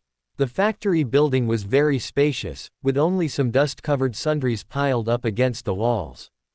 Clearly, before the factory was abandoned, anything valuable had been sold off. Hobert took out his gun and disengaged the safety. Zio drew the three-edged awl hidden in her trouser leg. The two of them headed straight for the stairs. Before going upstairs, they heard some movement above. Both of their muscles tensed. Since there had been no signs of danger throughout, the two of them simply charged up in one go, Zio in front, Hobert behind. Regardless of which pathway's potion Zachary had consumed, Hobert and Zio, both Sequence 9 Beyonders, were confident they could subdue him. Fearing that Zachary might have a gun, Zio, upon reaching the second floor, used her agile movements to leap and roll forward, drawing the opponent's attention. Hobert followed closely, pointing his gun at the source of the movement, ready to fire at any moment. However, they did not encounter the fierce resistance they had anticipated. Hobert swallowed the "don't move" that was on the tip of his tongue. In an abandoned office, there was indeed a figure. His hair was disheveled, his face was dry and wrinkled like a mummy, and his body was covered in festering sores. At this moment, he was pacing ecstatically in front of a makeshift altar. Zio took out Zachary's portrait from her pocket. She could roughly make out that the person pacing was Zachary. Hobert said, "His condition is not right. He seemed to be on the verge of losing control." It was then that Zachary seemed to finally notice Hobert and Zio. His two eyes were different. His left eye was numb and lifeless, while his right eye shimmered with a strange light. Hobert and Zio, stared at by Zachary's right eye, immediately felt a surge of fear and discomfort, as if being watched by a filthy, evil creature. Hobert said, "Don't make eye contact with him." He quickly turned his head to avoid being contaminated. Ha ha ha ha ha. Zachary's dry throat let out an evil laugh. He solemnly declared, as if proclaiming God's will, "I see it. I see the kingdom of God. On the golden earth, I hold a torch and gaze at the kingdom of God. Ancient deities wander the earth, they are colossal, they blot out the sky and the sun, and their bodies exude an aura of filth and suffering. Giant crows hover in the sky, carrying human skulls in their beaks, feasting on the souls of the dead." These words were like a curse, causing Hobert and Zio splitting headaches. Hobert fired a shot with a trembling hand, and the loud bang of the gun allowed him and Zio to escape their nightmarish state. Zachary was clearly affected by a powerful evil presence. Hobert's first shot missed the target. He fired two more shots in succession, and finally one hit Zachary's abdomen. Zachary fell to the ground, no longer having the strength to continue proclaiming his foul words. However, he immediately crawled towards the altar, muttering, "The creator of all, the ruler behind the curtain of shadows, the fallen nature of all living beings. I pray for the power of the fallen." Subtle changes appeared on the altar, as if an evil and fallen power was descending. Hobert quickly stepped forward to finish him off, shooting Zachary through the head at close range. This guy was actually praying for the power of the true creator. Wasn't he seeking death? As Zachary's incantation was interrupted, the fallen power gradually dissipated. The crows in midair suddenly let out a collective squawk, "Yah," and they finally stopped circling, instead landing on nearby trees to rest. Zio also let out a long sigh of relief. Although she didn't quite understand what had just happened, being unfamiliar with ritual magic, she knew in her heart that Hobert's decisive action had prevented that evil power from descending, and they had thus escaped a calamity. Hobert was still uneasy. He put away his pistol and dismantled the altar, which had been put together from abandoned tables. He looked at the twitching corpse again, guessing that Zachary had very likely consumed the secret supplicant potion. The Sequence 9 secret supplicant is one of the easiest potions to lose control of. Firstly, the true creator has a significant influence on low-level beyonders, which are the ravings Zachary mentioned in his letter. Additionally, their spiritual intuition is very high, always hearing sounds they shouldn't hear and seeing things they shouldn't see, making them prone to losing control. Due to their high spiritual intuition, secret supplicants can easily master some ritual magic, but performing rituals for evil entities either leads to unconscious contamination or a drastic change in personality. Zio suppressed her nausea and briefly examined the corpse, confirming that Zachary was truly dead. She looked at Hobert. The clue is broken again. Not necessarily. Hobert leaned against the wall to rest for a moment, then picked up 3 candles from the ground and lit them as required by the ritual. The tension of killing for the first time, and the exhilaration of having just skirted the edge of death, made his whole body tremble. However, now was the time to quickly perform a séance. While drawing the symbol of the Black Night Goddess in the middle of the candles, Hobert asked Zio, "Miss Arbitrator, have you heard of séances?" Zio's eyes widened. "You can perform séances too." For Wild Beyonders, séances were a very advanced form of ritual magic. Hobert smiled and said, "If Zachary were still alive, with my current spirituality, I wouldn't dare to perform a séance, but now that he's dead, it's much easier." A Beyander of the lawyer pathway is not very skilled at operations like spiritual communication, so he could only pray to the gods for help. If the ritual is correct, the burning materials are correct, and the incantation is recited correctly, any Beyander's spirituality can construct a channel to the god's kingdom. As long as the supplicant has no ill intentions, the god's automatic reply system will basically respond. Although the Black Night Goddess's reaction was quite unreliable in the last experiment, spiritual communication is an important ability of the corpse collector pathway, and it is the Black Night Goddess's main business, so this time he still prayed to the goddess for strength. Otherwise, who would he look for? The artificial death seemed to have developed a simple consciousness, but Hobert did not know its honorific name, and it might not respond to Hobert's prayers. Look for Leodoro, the Storm of Lord. This guy's main business is throwing lightning. Asking him to help destroy corpses and erase traces would be more appropriate. The god of steam and machinery is also unsuitable. If he asked him for help with spiritual communication and he casually threw a bicycle onto the altar, that would be hilarious. A bicycle. What bicycle? Why a bicycle? The true creator and hidden sage could both help with spiritual communication, but who would dare to ask them for help? After drawing the symbol of the Black Night Goddess, Hobert built the spiritual wall with holy night powder. Then Hobert took out Amanda, Hydrolot, dripped it onto the candles, and burned moonflower and night-scented stock petals. He solemnly said in Hermes, "I pray for the power of the night. I pray for the power of crimson. I pray for the favor of the Black Night Goddess. Your faithful follower prays for the goddess's power so that I can spiritually communicate with this person who has been influenced by an evil god." After the incantation was recited, the observing Zio immediately felt as if the entire room had become quiet, and Zio's somewhat surprised and excited heart immediately became calm. Hobert breathed a sigh of relief. The goddess was quite reliable this time. Then his eyeballs completely turned black, seemingly losing their whites. He saw Zachary's spirituality gradually dissipating. Without anyone teaching him, Hobert seemed to have performed countless spiritual communications, skillfully controlling his spirituality to intertwine with Zachary's. Hobert silently recited in his mind, "Heyman Insurance Company's fraud scheme. Heyman Insurance Company's fraud scheme." After reciting it 7 times, the scene before his eyes changed. The first thing that came into view was a middle-aged man with a sincere smile. He was the middle-aged worker who had approached Hobert and Zio head-on during the chase that afternoon. That was indeed Heyman. Additionally, the spiritual communication scene did not appear distorted, which indicated that Zachary's spirituality was not too severely contaminated, and spiritual communication could be safely performed. Heyman, with a sincere smile on his face, said, "Only by creating fallen and resentment can we please the Lord. How about we try to bankrupt a few happy families?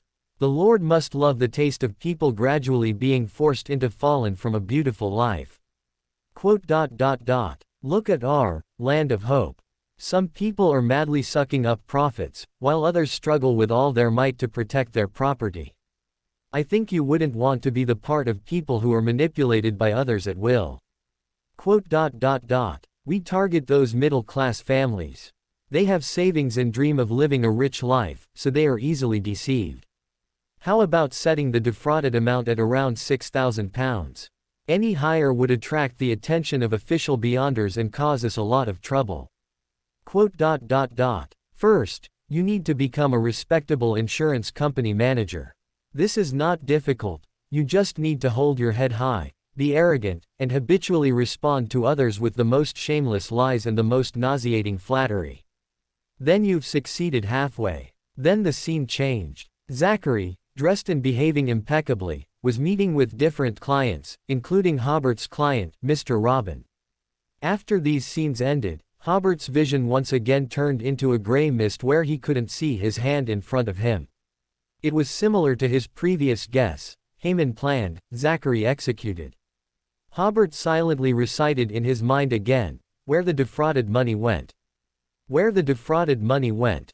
Quote. After reciting it 7 times, the gray mist before Hobert's eyes changed, and Haman's face appeared again. Haman also wore the most sincere smile. Why did I set each amount at £1,600? Is it for convenience when splitting the loot? Yes, splitting the loot, there's nothing to hide. What? You want £600? No, you only get £100, and I only get £100. The rest must all be handed over to the Lord's spokesman. That's right, it's Mr. Hillman, whom you met that day. He is the Lord's priest, the bishop of the believers. Hobert saw Zachary very reluctantly hand over most of the money to Haman. The gray mist appeared again, and Hobert fell into a brief contemplation. Judging from Zachary's performance while alive, the Lord Haman mentioned must be the true creator. If the person named Hillman was the bishop of the true creator's believers, then Haman and Zachary were very likely to be involved with the Aurora Order. Hobert drew a line for himself in his mind. This matter would only be investigated up to Haman. Even if there were more obvious clues, he would not investigate further. Otherwise, if they got involved with the Aurora Order, he and Zio, 2 Sequence 9S, would not be enough to die 10 times over. So Hobert continued the spiritual communication. Haman's hiding place. Haman's hiding place. Quote. After reciting it 7 times, the gray mist before Hobert's eyes stirred, and a row house appeared, with 109 Vasker Avenue, written on the doorplate. Then the scene shifted, appearing in front of a dilapidated building, with 56 Gaspin Street, written on the doorplate. The scene moved forward, reaching the 3rd floor of the building, stopping in front of room 303. Continuous spiritual communication was draining Hobert's spirituality. He was very tired at this point, but he still persevered, silently reciting, potion formula. Potion formula. Quote. Haman's smiling face reappeared in the gray mist. This is the Lord's grace, and we also thank Mr. Hillman for his generosity. Haman handed over a piece of paper, on which was written, Secret Supplicant, Potion. Main ingredients: 70 grams of black crystal, half the brain of a red-billed raven. Auxiliary ingredients: 80 milliliters of pure water, 10 milliliters of Ferodo fish blood, 5 drops of poison hemlock juice, 9 grams of black sparrow flower powder. Hobert had just briefly glanced at the potion formula when the handwriting on the paper suddenly distorted. The black ink coalesced into the shape of a cross. On the cross, there seemed to be an inverted person chained, and this cross rapidly grew larger. Before he could clearly see the person on the cross, Hobert abruptly withdrew from the spiritual communication. Whoosh, whoosh. Hobert broke out in a cold sweat. He was almost noticed by the true creator. Even if he didn't lose control after being looked at by that guy, it would be uncomfortable enough. He summarized in his mind, in the low sequence stage, it's best not to involve extraordinary information during spiritual communication, otherwise, it's easy to attract some malicious gazes, which is very dangerous. Zio crouched beside Hobert, asking concernedly, how do you feel? Hobert, who had been performing spiritual communication just fine, suddenly woke up from a nightmare, gasping for breath and covered in cold sweat. Hobert waved his hand, leaned against the wall, and took a few breaths before struggling to get up. He drew a red moon and stars on his chest, praised the goddess. After ending the ritual, he took out the stock contract forged by Zachary from his pocket. Defendant Zachary, I am now suing you on behalf of Mr. Robin. After entering the state of a lawyer, Hobert immediately felt his spirituality become lively again. He shook the forged contract in his hand and said, "This is the evidence of your fraud. Although the police haven't caught you, and it's unlikely you'll face legal sanctions again, I still want to sue you. To make you understand your crimes." Hugh, who had already started searching, looked at Hobert strangely. She always felt like she somewhat understood what Hobert was doing, since she herself enjoyed being an arbitrator. Perhaps Hobert liked being a lawyer. But she didn't fully understand. Hobert's prosecution continued. "It was your shameless fraud that caused my client to go bankrupt and have to move to the slums. To atone for your crimes, Miss Arbitrator and I will confiscate all your property and your extraordinary characteristic. If the money you swindled cannot be recovered, all your assets, including your extraordinary characteristic, will be compensated to my and Miss Arbitrator's client, except for necessary handling fees." Just as he was speaking, Zachary's right eye suddenly opened, and the eyeball, with an evil gaze, rolled out of the corpse's eye socket on its own. Zachary was dead, but it seemed he could still feel the gaze of this eyeball. Clearly, most of the pollution was concentrated in this eyeball, causing it to mutate. It could also be understood as a sealed artifact whose functions and side effects were not very powerful. Because this was an external force polluting Zachary's eyeball, it did not affect the integrity of the extraordinary characteristic on him. "And your eyeball," Hobert said, "your eyeball has also been confiscated. It will also be used to compensate my and Miss Arbitrator's client. If the money you swindled is recovered, these assets of yours will compensate Miss Hugh and me for the effort and money spent in finding you, as well as the risks we undertook in this case. Although the mastermind Haman has not yet received his due punishment, one day, I will thoroughly seek justice for my client, Mr. Robin." Hugh looked at Hobert with a strange expression. It was the first time she had heard of such a prosecution, demanding even the defendant's eyeball. Having completed the prosecution, Hobert felt a clear sign of digestion of the lawyer potion within him. He immediately understood that as a lawyer, one does not necessarily have to seek justice for a client in court. When the defendant pays a price due to one's prosecution, the lawyer's value is manifested. From the moment a client and a lawyer enter into a client-lawyer relationship, a certain spiritual agreement is reached. Therefore, as long as the commission is completed beyond expectations, spiritual feedback can be obtained. Now Hobert had completed the commission beyond expectations. The defendant Zachary was dead, and all his property would be confiscated. Given the crimes he committed, he didn't necessarily deserve such severe punishment. So the first rule of a lawyer is, try to complete the commission beyond expectations, no matter what method or means. Hugh had already searched around, only found about £20 in cash. Hobert nodded. The money Zachary swindled should have been used to buy potion ingredients.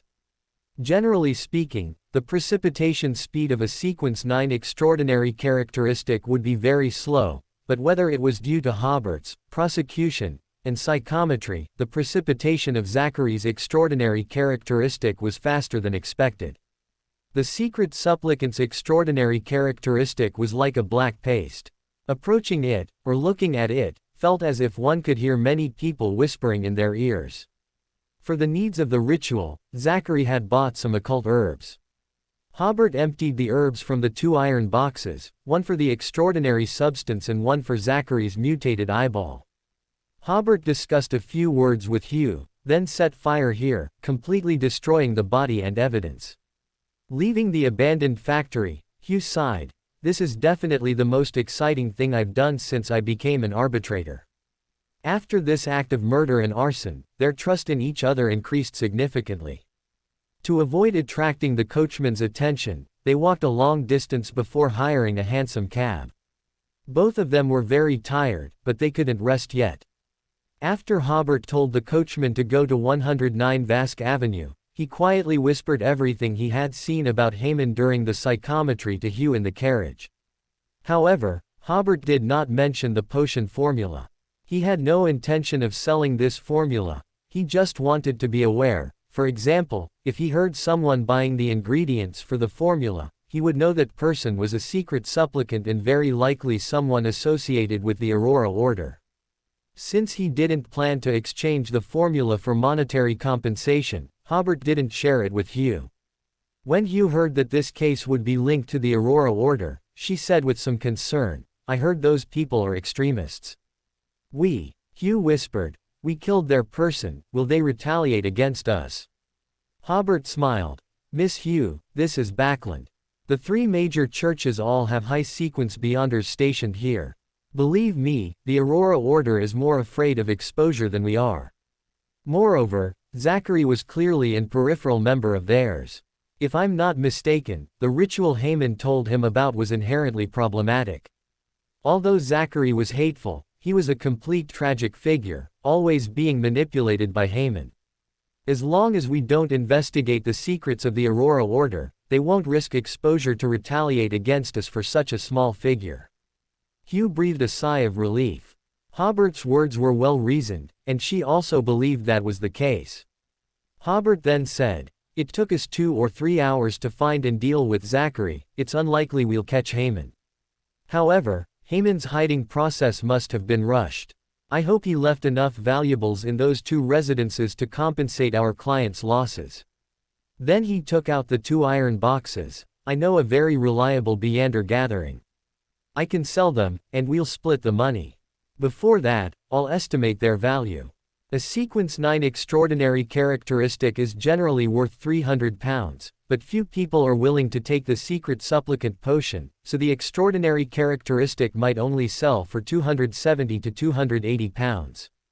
Hugh's eyes lit up. She hadn't expected this paste to be worth so much money. Wild Beyonders knew about the existence of sealed artifacts, and many also knew about the existence of extraordinary characteristics, but few knew about the law of indestructibility of extraordinary characteristics, so they didn't have a very concrete concept of sealed artifacts and extraordinary characteristics. She cleared her throat and said, "Well, I also know a very reliable Beander gathering. Should we go together? Is it a gathering initiated by Mr. A?" Hobert saw Hugh nod, and he smiled. "Miss Hugh, if you don't want to suddenly die tragically at home, then give up on that idea." Miss Hugh was slightly startled, already having a guess. You mean Mr. A is a member of the O?" She lowered her voice again. "Is he a member of the Aurora Order?" Hobert nodded. "That's right, I heard that the core members of the Aurora Order all use letters as their code names." Miss Hugh said with a wry smile, "I was still planning to take Miss Audrey to the gathering initiated by Mr. A tomorrow." "You can attend that gathering without worry," Hobert said. "Fixed gatherings are their way of accumulating wealth and secretly proselytizing. Not only will they not cause trouble at the gathering, but they will also maintain order there." Miss Hugh breathed a sigh of relief. "That's good." Hobert then took out the mutated eyeball. "This item has a wide range of uses, but not many people use it. It's hard to say what price it can fetch. I estimate it to be between £50 and £100. I happen to know a vendor who sells extraordinary materials. I think he should be very interested in this item. Give me 4 or 5 days. After I've dealt with them, we'll split the proceeds." Miss Hugh nodded. "All right."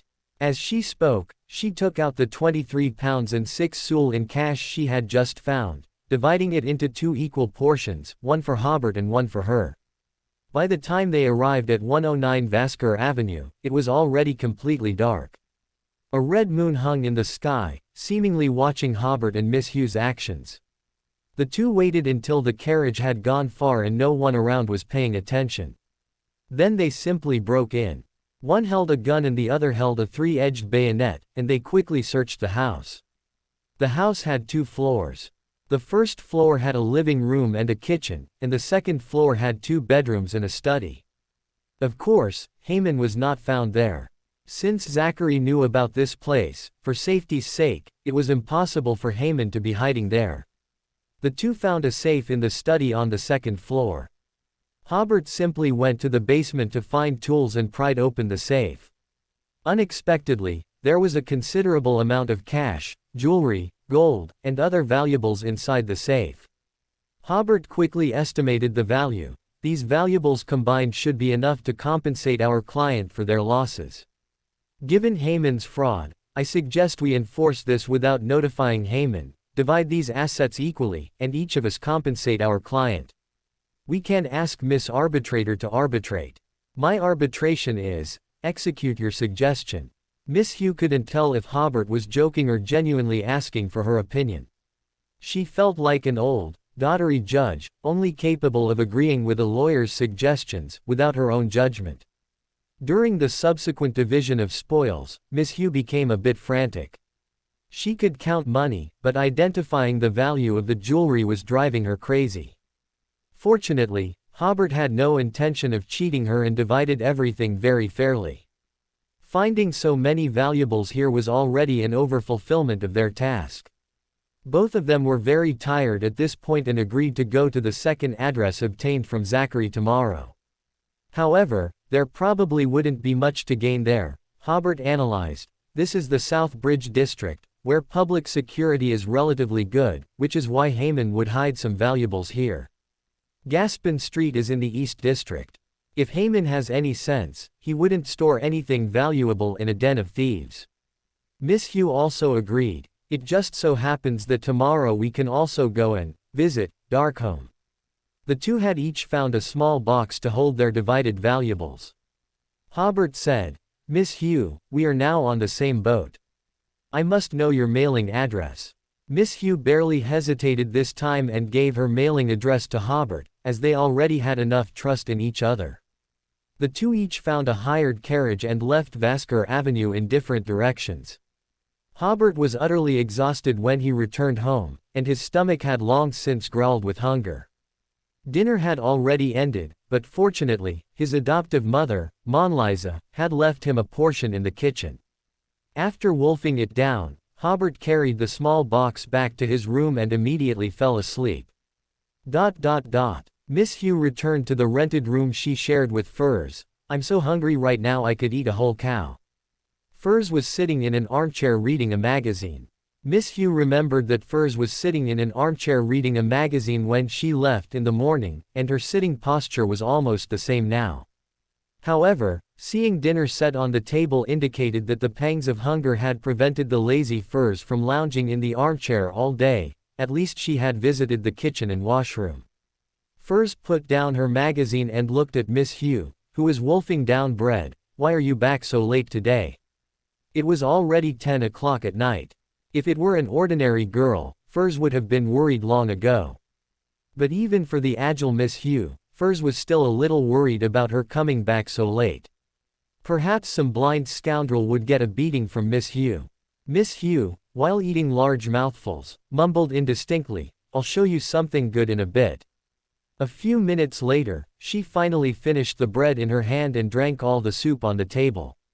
Miss Hugh, letting out a satisfied burp, opened the small box in her hand. Furs's eyes were immediately dazzled by the jewels and gold in the box, god of steam and machinery. Miss Hugh, did you rob a bank today? She quickly looked towards the window. Good, the curtains had already been drawn. Miss Hugh laughed proudly. Following the clues given by our client, Mr. Esk, I traced the mastermind behind the fraud case step by step and obtained these valuables from him. What a pity, I almost brought the fraudster to justice. Furs looked at Miss Hugh with a strange expression. Was someone helping you trace it step by step? Miss Hugh was startled. How did you know? Because with your brain that only thinks with muscles, you simply can't handle overly complex cases. Miss Hugh chuckled sheepishly. All right, I did cooperate with someone today. Then she began to recount her experiences of the day. Furs felt as if she was listening to a story. You mean a lawyer can communicate with spirits and knows some extraordinary knowledge that you can't even begin to grasp? Exactly, I believe he must be a Beander. Miss Hugh said with certainty, and he must be a member of some organization or an extraordinary family, otherwise, he couldn't possibly know so much Beander knowledge. Furs nodded, agreeing with this guess, but then she became a little nervous. You witnessed the entire process of him killing someone.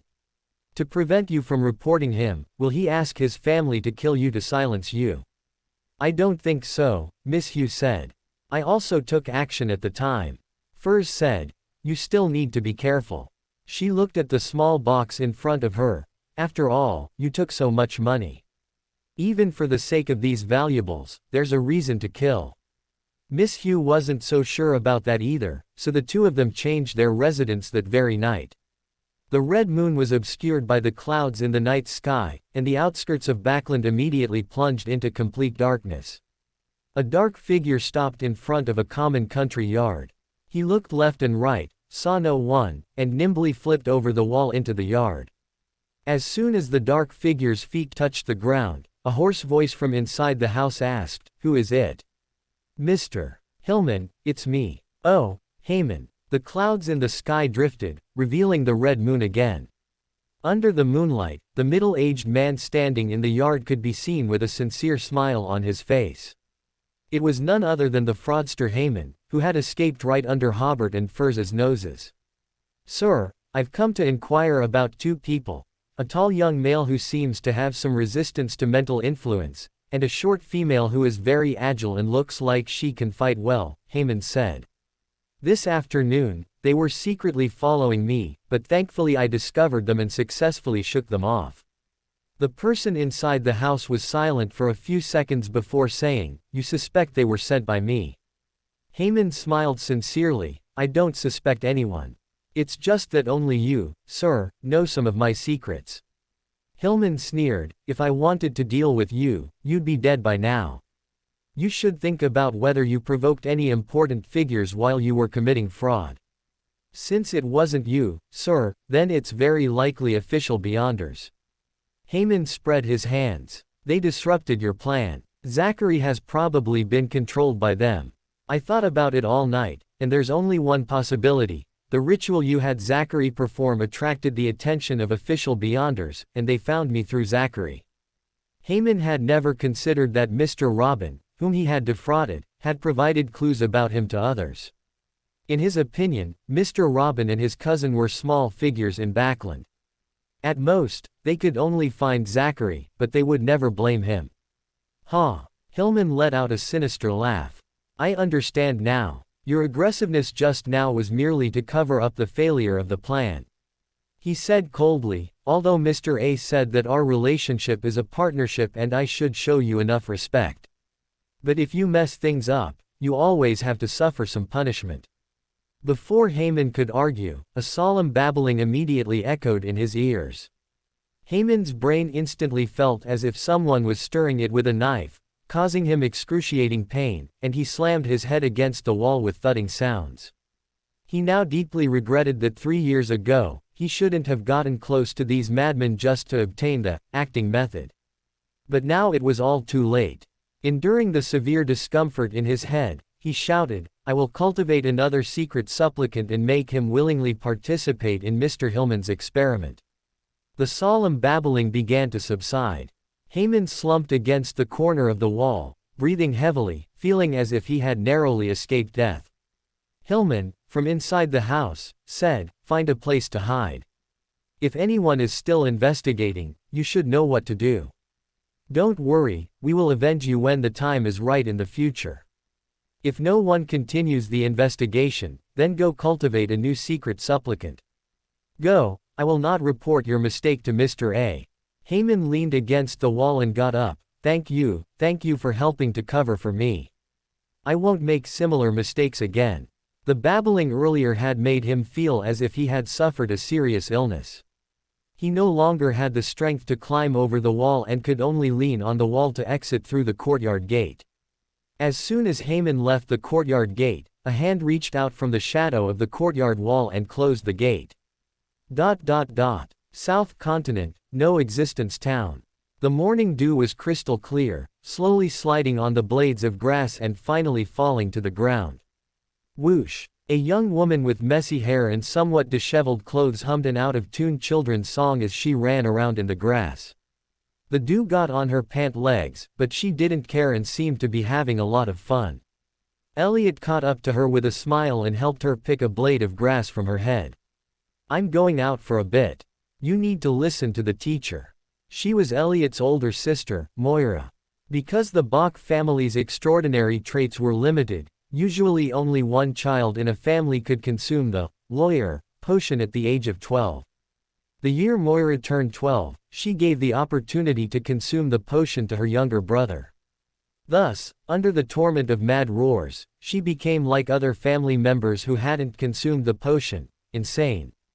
When one became a madman, that mad roar seemed to disappear, but as soon as the symptoms of madness improved even slightly, the mad roar would return. So, the madmen of the Bach family would remain mad forever.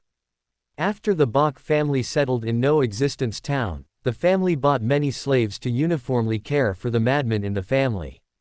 And those who remained clear-headed, like Elliot, had to leave the town to engage in extraordinary battles, providing income for the family so that it could operate long-term. Sometimes warlords hired them to fight, and sometimes various churches in the South Continent hired them to do dirty work. As beyonders of the lawyer pathway, who had good combat power after Sequence 8, they never had to worry about not having commissions.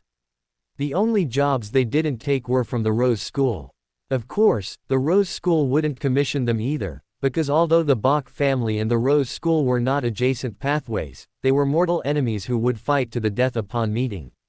Elliot looked at his sister.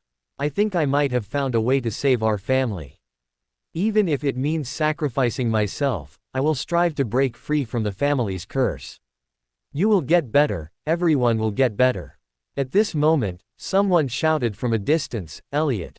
Time to go." Elliot squeezed his sister's hand, which was full of weeds and dirt, then left without looking back. Moira watched her brother's figure disappear into the distance with a silly smile, and 2 lines of tears unconsciously streamed from the corners of her eyes. 8:10 a.m., Gaspin Street, East Borough, Backland. Hobert, dressed in a light trench coat and carrying a cane, checked his pocket watch again. Miss Arbitrator was already 10 minutes late. Another hansom cab arrived. The door opened, and Hobert finally saw Furs. Furs jumped out of the carriage. "Sorry, I'm late." Hobert smiled. "No, I just arrived early." He noticed Furs's 2 dark circles. "Didn't rest well yesterday." Furs cautiously scanned her surroundings. "Yes, I never sleep well when I change pillows." It wasn't as Furs had imagined, with 7 or 8 beyonders controlling her as soon as she got out of the carriage. Hobert naturally wouldn't have thought that Furs had changed their lodging overnight, only getting to rest in shifts in the latter half of the night. Furs and Hobert walked side by side for a distance. Hobert suddenly turned his head. On the street behind them, there were only workers hurrying to work and homeless people slumped against the wall. Hobert's expression was natural, but he said to Furs with great certainty in a low voice, "We are being watched." Furs paused slightly. Yes, someone was watching them, but the person following far behind had even worse dark circles than her, and her skin was also in poor condition, looking as if she hadn't slept for 3 days and 3 nights. It was Furs. Hugh tried her best to force a smile. Maybe it's a gang's informant. You might not know, but gang informants always keep an eye on strangers who come to the East District. Hobert, however, said, "It's still better to be careful."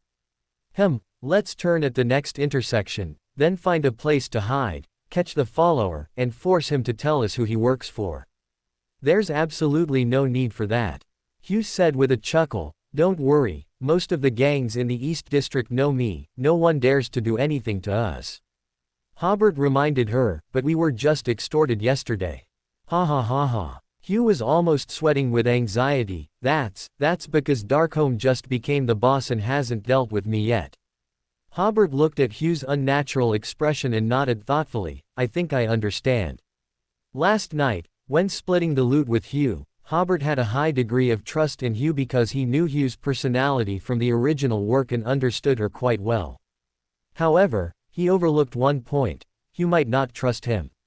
In Hugh's eyes, for safety's sake, she naturally had to guard against Hobert doing something against the law and morality for the sake of £1,600 of property. Hobert didn't offer any explanation, believing that in a few days, Hugh would know his credibility, and only after this incident could the two of them build enough trust. They soon arrived at 56 Gaspin Street, a common residential building in the East District.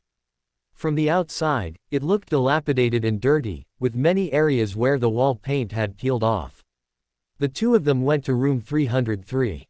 At this time, everyone had gone to work, so Hobert and Hugh simply broke in again.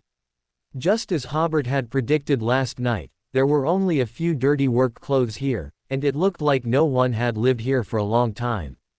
This might be one of Haman's small strongholds, where he could change clothes and calmly carry out some operations in the East District.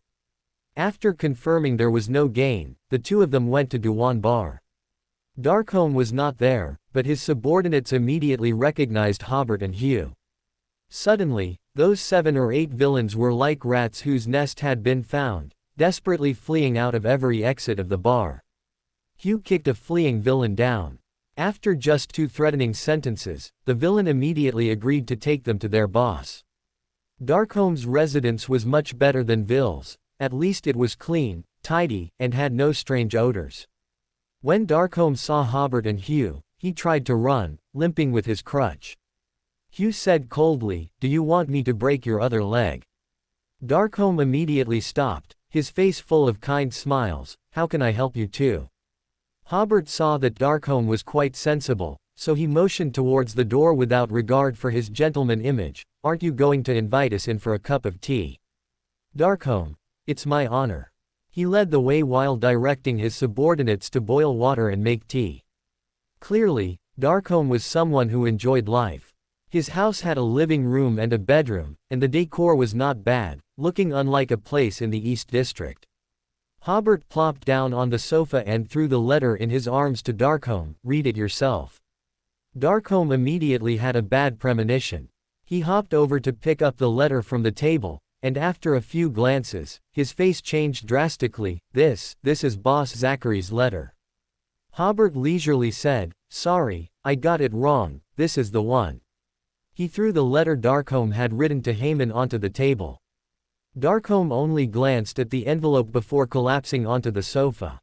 The smile on Darkholme's face disappeared. He asked with a mournful expression, "Mr. Haman was caught by you." Hobert vaguely said, "I think you will be the true boss of Dewan Bar from now on." Darkholme was not happy, but rather a little worried. Then Zachary. This time, Hobert was very certain, "You'll never see him again." Darkholme leaned back on the sofa and after a long while asked, "What do you two want from me?" "I want you to tell me how you met Haman and why you obey Haman's orders." "Sir, I had no choice." Darkholme said with a bitter smile, "As far as I know, behind all the bars in the East District, there are some mysterious supporters. They include ambassadors from various countries, noble lords, Highlanders, and even landlords from the South Continent." His so-called Highlanders referred to the dry plateau at the beginning of the Hornassus Mountains. The people there were brave and skilled in battle, and for a long time in the past, they were one of the ruined kingdom's most troublesome problems. With the improvement of gunpowder weapons in the last 1 or 2 centuries, these Highlanders were completely subdued. Some of them entered Backland, and because they were daring and ruthless, they quickly became a distinctive gang in the East District. Darkholme spread his hands. "Too many people in the East District have lost hope in life. They are very suitable to be spies or assassins. Who can refuse such cheap, fearless warriors?" He said, "No one knows who opened Dewan Bar, but Zachary has been the boss of the bar since a very long time ago. Before Boss Zachary left, he took me to meet Mr. Haman, and that's when I learned that Mr. Haman was the true boss behind the bar. I'm more like working for Mr. Haman, helping him collect some intelligence, operate the bar's black market, and hand over most of the bar's profits to Mr. Haman. I once tried to falsify accounts and keep some of the profits for myself, but Mr. Haman immediately discovered my little trick and almost broke my right leg. Of course, it would be seen through. Haman is a master of deception." Hobert nodded. No wonder he saw that Darkholm's right leg seemed to have been injured yesterday. I also want to know more of Haemon's hiding places. He said half-truthfully, we raided several places, but we didn't find what we were looking for. Darkholm immediately said, 56 Gaspin Street. Every week I go there to hand over the bar's ledger and income. Hobert shook his head, we just came from there. Hugh, who had been yawning repeatedly since entering the door, immediately perked up when she heard Hobert's bad tone. It was finally time for her favorite part, interrogation. Darkholm was a little flustered. I only know that one place. Hobert unhurriedly took out Holy Night powder, Amanda, hydrosol, and other materials from his pocket. I know a potion that can turn your mind into a mess, and then if I ask questions, you will definitely answer truthfully. But unfortunately, from then on, your mind will remain chaotic, and you'll become a madman. Hugh kept Hobert's words in mind. She had to admit that Hobert's interrogation method was very novel and greatly enhanced Hugh's violent aesthetics when dealing with criminals. Please recommend votes, please monthly tickets. The city where the author is located is one of the porcelain capitals in the north. Today, a friend came to me to buy ceramic vases, so I took my friend to the market. This is the first time the author has visited the ceramic market this year, and I didn't expect so many shops to be closed. I don't know how long this slump will last. Hobert's intimidation was perfectly suited for a scoundrel like Darkholm. Ordinary threats wouldn't faze Darkholm. His mental defenses had already largely collapsed the moment he saw Zachary in his letter. Moreover, through the intelligence he had gathered, he vaguely knew of the existence of the extraordinary world. Hearing Hobert's words and then seeing the potions Hobert took out, although he didn't know what they were, an ordinary person's spirituality could still sense that the contents of these small bottles were not simple. Thus, Darkholm's remaining small portion of mental defenses also collapsed. I only know this much. I also know that Mr. Haemon seems to have many magical abilities. He inadvertently revealed that he seems to have dealings with a farmer named Hillman in the southern suburbs. He also said that he found a clue to a treasure at 37 Minsk Street. That's all, really, that's all. Hobert nodded in satisfaction. That's more like it. He put away the potions and powders. If someone claiming to be Haemon's companion contacts you, just say that we have interrogated you many times, and your leg injury is proof. You don't need to send us messages, just when we come to Duwan Bar, if you say, the goods you ordered have arrived, we will know. Hobert and Hugh stood up together, and Darkholm quickly asked, then what? Then I haven't thought it through yet. Hobert, however, said, that's not for you to ask. He seemed to suddenly remember something. Oh, by the way, where did you learn to read, write words, and grammar? I attended grammar school when I was little. Darkholm said with a bitter smile. Later, my father's business failed, and we had no choice but to move to the East District. Sir, to be honest with you, I dream of returning to South Bridge District, my old home. But I went back to look, and other families were already living there. It was no longer the home I remembered. Another, business failure. Small businessmen this year were simply too prone to bankruptcy. Hobert looked at the house's decor. No wonder Darkholm's residence was so out of place in the East District. Then he sighed at Haemon's meticulous planning. Former middle-class individuals like Darkholm would be more eager than people in the East District to live, or rather, return to a middle-class life. Only strong desires could be better manipulated and used by Haemon. Hobert took a deep breath, and as he walked out, he repeated what he had once said to Vil. Do fewer things that extinguish your conscience, and you might live a few more years. Sir, thank you for your reminder. Accompanied by Darkholm's thanks, Hobert and Hugh came to the street. Hugh quietly discussed with Hobert, I remember you said yesterday that during the psychical reading with Zachary, Haemon mentioned Bishop Hillman.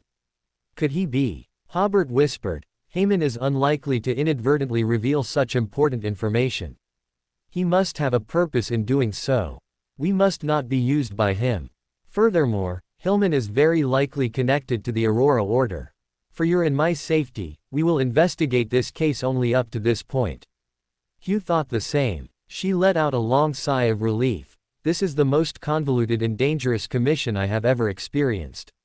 If she hadn't cooperated with Hobert, she might still be circling around Darkholme, unable to find Haman or Zachary at all. Hobert smiled, but the reward is also quite substantial. While commissions involving the extraordinary world bring quick money, they are also very dangerous, so it's best to handle fewer such commissions for now. Hobert then said, "Are you attending Mr. A's gathering today?"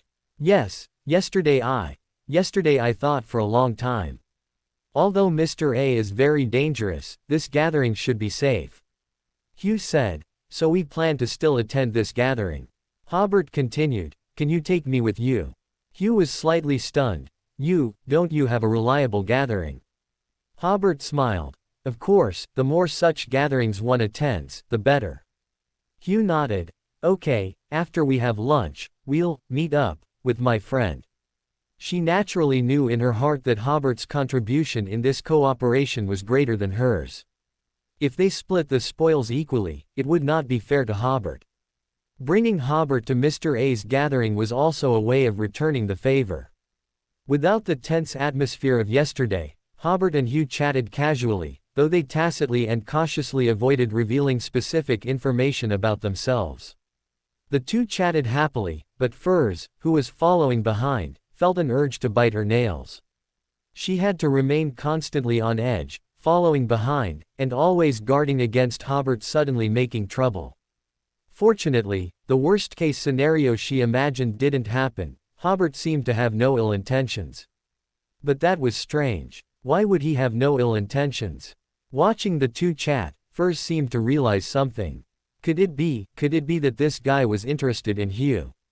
Although Hugh wasn't tall, her face was very pretty, and she had a rare sense of youthfulness, which met the demands of some perverted nobles. No, if there's a chance, I must remind Hugh not to be deceived. A young master like Hobert loves to trick innocent girls' feelings the most. Hugh, while Hobert wasn't paying attention, left a message for her friend, stating that Hobert would also be attending the afternoon gathering. Furs covered her forehead. It was over, Hugh might have already fallen for him. However, she still followed their previous agreement, carrying her small box to Viscount Glaine's mansion to meet Hugh. £1,600. This was the largest sum of wealth she and Hugh had ever seen, so it certainly couldn't leave her sight. Two hired carriages stopped almost simultaneously at the entrance of the Viscount's mansion. The short Hugh introduced them to each other. "This is my good friend Furs." "Furs, this is Hobert, whom I mentioned to you." Furs said coldly, "Mr. Hobert, it's a pleasure to meet you." Hobert was slightly stunned. "Miss Furs, from your expression, it seems meeting me is not a happy occasion for you. Is this Miss Magician?" She was about 1.6 meters tall, wearing a high-collared long dress, her brown curly hair falling somewhat messily over her shoulders, and her light blue eyes were full of fatigue. Hobert said pointedly, "Miss Furs, you don't look very well." Furs said somewhat impatiently, "It's all because of."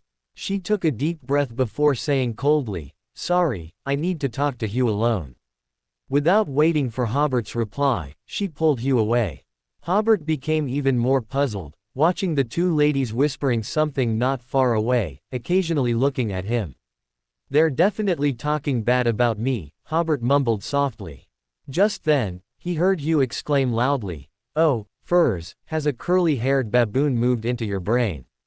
Hobert didn't know what Hugh and Furs discussed, but after they reunited, Hobert felt that Miss Magician's hostility towards him had significantly decreased.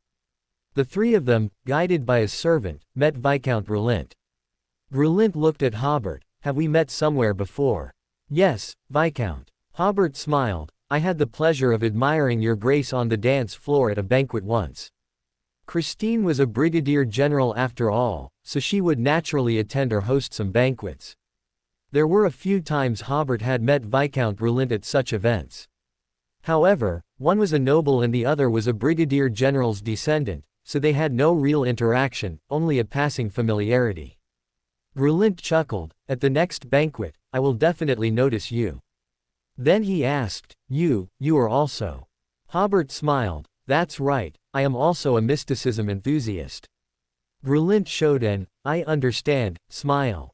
Just then, the butler came to the door and said, Young master, Miss Audrey has arrived. Grelint personally went to the door to greet her. My dear Audrey, every time I see you, you possess a different kind of beauty. Audrey, wearing a hooded cloak and cowhide boots, entered the room. Grelint, your style of praising others is becoming more and more like how our elders praise people. Oh, Mr. Hobert, I didn't expect you to be here. Hobert stepped forward to greet her. Hello, Miss Audrey. He explained. I just completed a commission with Hugh and happened to be going to the gathering together. Grelint suddenly said, I remember now, you're the lawyer who bailed out Miss Hugh in just one day. Audrey smiled and shook her head. Viscount, your memory is also becoming like those elders.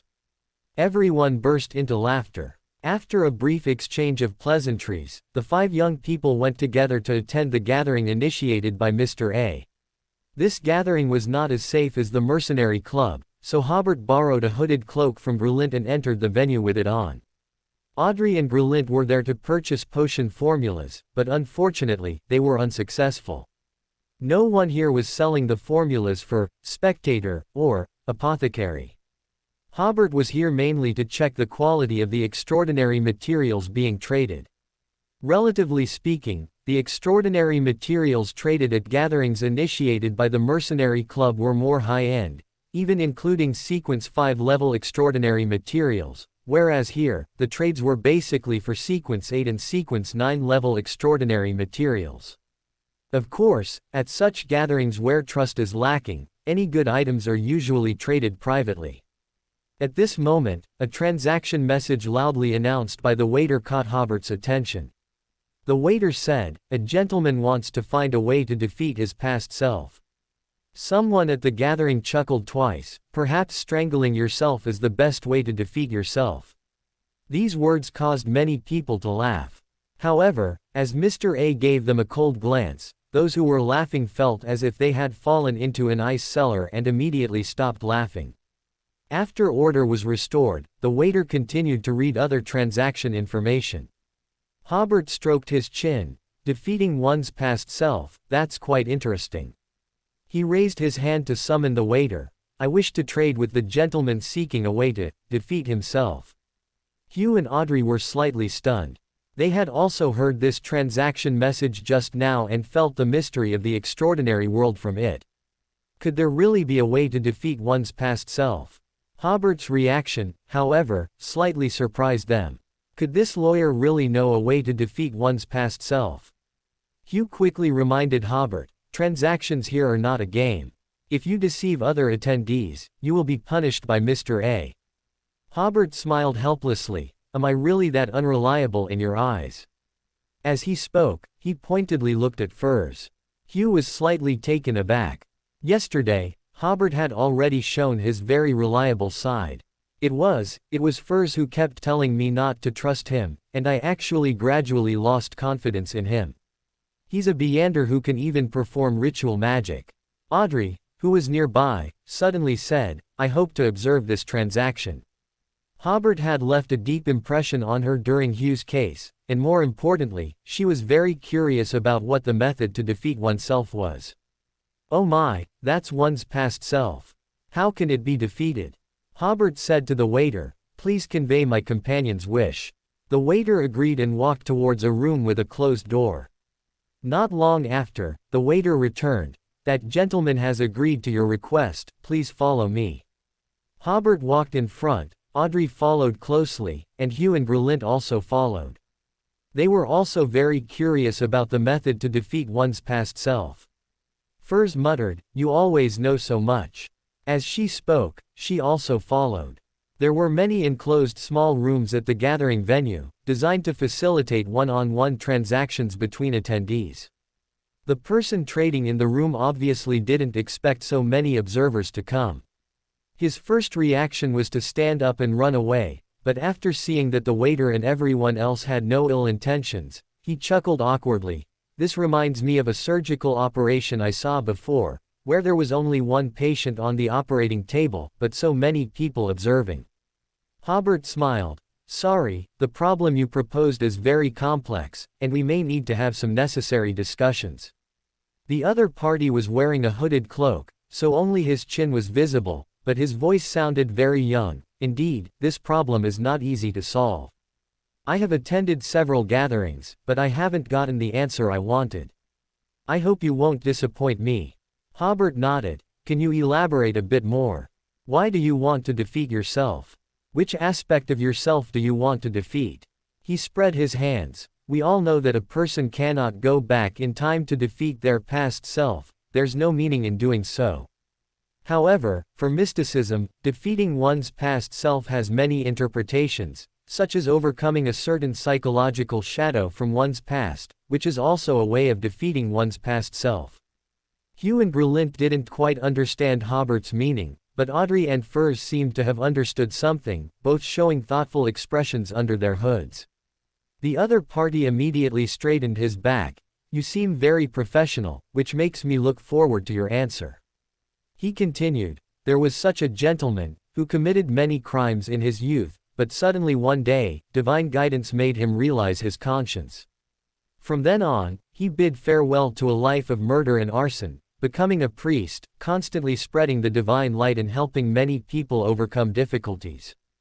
But his youthful self has always tormented him, preventing him from achieving ultimate salvation, so he very much wants to defeat his past self. Hobert's first reaction was, the giant bishop of the Earth Mother Church. The person described by the other party is very similar to the giant bishop named Utravsky. Hobert guessed it must be him. Backlund couldn't possibly have so many people who put down the butcher's knife and become a Buddha on the spot. Hobert decided to test the other party. I probably understand. The person you are talking about wants to defeat his past evil and bloodthirsty personality, right? The other party excitedly shifted in their seat. Your description is very accurate. May I ask what method should be used to solve the problem? Before that, let's talk about the reward first, Hobert said. The other party said, how about £120 in cash? Shu's eyes widened. She could earn over £100 just like that. Just now, she saw someone selling a sheriff's potion formula for £450. Although the commission completed with Hobert could earn a lot, it was still not enough for £450. But why did this lawyer make money so quickly? Hobert, however, said, compared to cash, I'd rather get the pharmacist potion formula from you. Everyone in the room except Hobert was stunned. Shu and the others immediately looked at Viscount Glaint, then at the traitor sitting opposite them. And this hooded traitor stood up again as if preparing to escape. You, how did you know? Audrey deciphered from his body language that the other party had a great lack of security. He looked more like a fugitive, as if someone could jump out at any moment to capture him for a bounty. Hobert had already obtained the information he wanted. With the other party's reaction, he was undoubtedly the giant bishop. At the same time, he also knew why the other party felt so insecure. After all, the Ruined Kingdom was not the main area of the Earth Mother's faith, and the Earth Mother's priests and followers would naturally not trust the heretics here. Hobert quickly reassured him, a friend of mine is a follower of the Earth Mother. I heard from him about the bishop's experience. I've forgotten the bishop's name, I only remember it had a very Forsac Empire style, something like Utravsky. The other party sighed in relief and sat down again. It's Bishop Utravsky. Then he asked, may I ask your friend's name? There are many shallow believers of the Earth Mother in Backlund, but only a few dozen devout believers, and he basically knows all of these devout believers. Hobert blurted out, Emlyn. The other party was visibly stunned. I don't remember having such a follower. If Hobert hadn't blurted it out, he would have thought it was a name the other party made up. Hobert waved his hand. This doesn't affect our transaction, nor does it affect us establishing basic mutual trust. The other party nodded, paused for a second or two, then said, your asking price is too high. My bottom line is £150, and the pharmacist potion formula is worth at least £230. Perhaps we can conduct a three-party transaction, Glaint suddenly said. I will pay Mr. Hobert £150 in cash, and then pay you £100 in cash, and you give me the pharmacist potion formula. This is equivalent to me spending £250 to purchase the formula, while one of you receives £150 as remuneration, and the other receives £100 in cash as compensation. Then you two can conduct your transaction, and we won't owe each other anything. However, the other party shook his head. Sorry, we are here to spread the Mother Goddess's radiance, not to sell potion formulas. He said to Glaint, Bishop Utravsky is indeed permitted to exchange potion formulas for an opportunity for self-redemption, but we cannot sell formulas, we can only engage in mystical transactions. Of course, if you begin to devoutly believe in the radiance of the Earth Mother and make some contributions to the Church, there is a chance to obtain the formula. He was a divine servant who followed Bishop Utravsky to Backland, so he knew all the inside information. Glaint was somewhat disappointed. I don't want to convert because of this. Hobert said, then it can also be this way. You can owe today's payment for now, and later, when I provide some more help to Bishop Utravsky, I'll ask the bishop to pay off the reward with the pharmacist potion formula. For example, bringing Mr. Moriarty, who can completely solve the problem, to the giant bishop, is an easy task for him, but he has to wait until his dear Mr. the Fool becomes a sequence 7. Audrey, who was nearby, suddenly felt that Hobert's phrase, you can owe it for now, sounded very familiar, but after thinking carefully, she couldn't remember owing Hobert anything. The other party pondered for a moment. That's acceptable. Let me first tell you the method to defeat your past self, Hobert said. This requires the help of a middle sequence, meander of the spectator pathway, or the use of an extraordinary item of the same level, and also a middle sequence, meander skilled in combat to participate in the operation. The specific method is to ask the spectator pathway meander to separate Bishop Utravsky's evil and bloodthirsty personality, then hypnotize both the separated personality and the combat-skilled meander, or pull them both into the dream world. In the dream world, as long as the combat-skilled meander kills the separated personality, Bishop Utravsky will achieve true salvation. After Hobert finished explaining the method, the room was unusually quiet. Audrey's eyes lit up. She hadn't expected that after becoming a middle sequence meander, she would possess such mysterious and unfathomable abilities. Shu and Furs felt as if they were encountering the extraordinary world for the first time. Could one really defeat oneself in such a way? Glaint, on the other hand, was thoughtful, and his gaze towards Hobert had changed somewhat. The other party was silent for a few seconds before saying, this method sounds very feasible, but where are we going to find a middle sequence meander of the spectator pathway? Could it be that the giant bishop hasn't obtained the Heartmare candle yet? Hobert realized that if the giant bishop had already obtained the Heartmare candle, he wouldn't be searching the world for a way to defeat himself. Thinking of this, he spread his hands. If I also help you find the person, the reward won't be just one pharmacist potion. The other party nodded. You were right.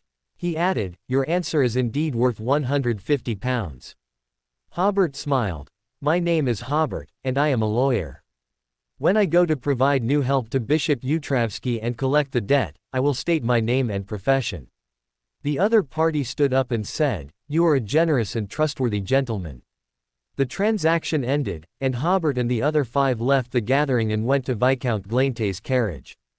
Only then did Shu can't help it remind Hobert, aren't you afraid that Bishop Utravsky won't honor the debt?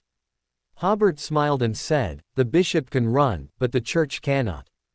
If he doesn't honor the debt, I'll sell off the things in his church to pay it off.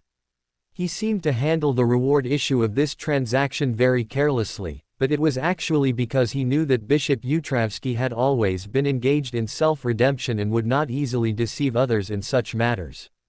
That's why he was so confident in letting the other party owe him.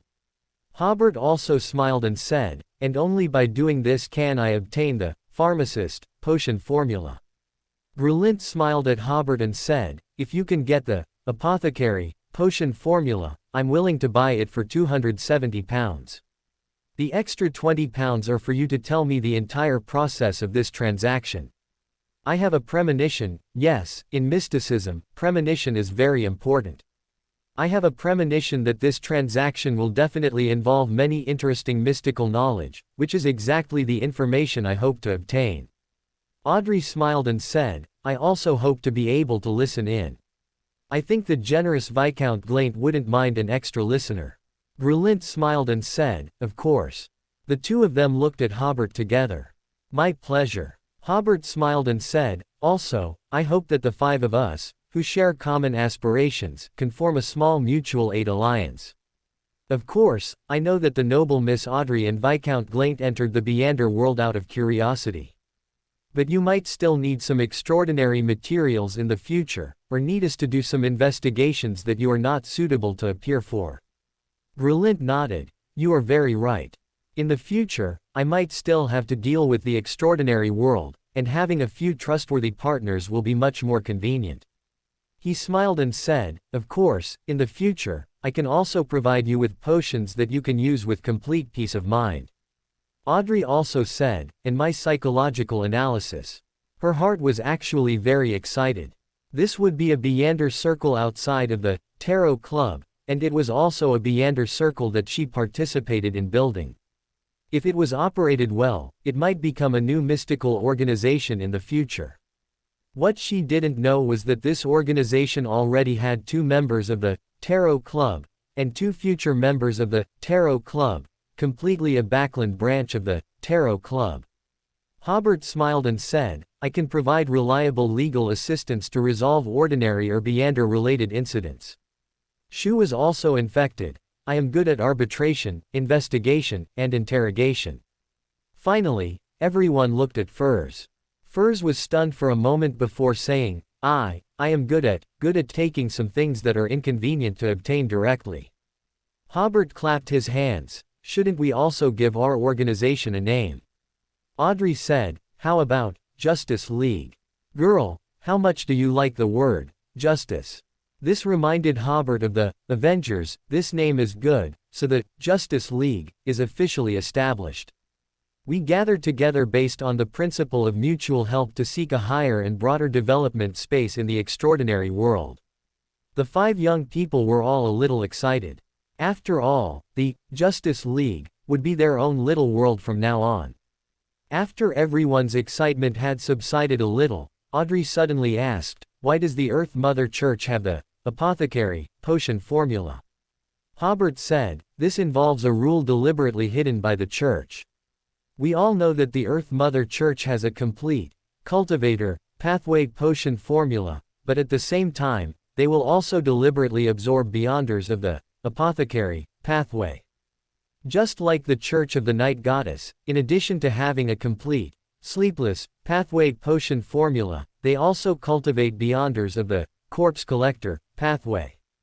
Audrey nodded thoughtfully, always feeling that Hobert hadn't gotten to the point, but since it was deliberately concealed, she didn't press for details. After all, in the extraordinary world, mystical knowledge represented power and wealth. The 5 people parted ways at the entrance of Viscount Glaint's mansion. Hugh and Furs watched the carriages of the other 3 leave. The 2 of them exchanged glances, both feeling that Hobert had given them a good lesson today. They had met Audrey and Brulint several times before, but had never established a stable network. However, Hobert had only participated in their operation for the first time, and he had already firmly united them around him. That's right, as an observer, Furs clearly realized that the backbone of this Justice League was not the beautiful Miss Audrey, nor the most prestigious Viscount Glaint, but Hobert. Hugh suddenly said, it can be seen that Hobert knows a lot of mystical knowledge. Should we ask him about the full moon whispers? Furs shook her head. Let's wait a bit longer. I still don't trust him too much. That was her soft spot, and she dared not easily reveal it to others. Hobert glanced at his pocket watch. It was only 3:30 in the afternoon, so he first went to 51 Henry Street in the West District.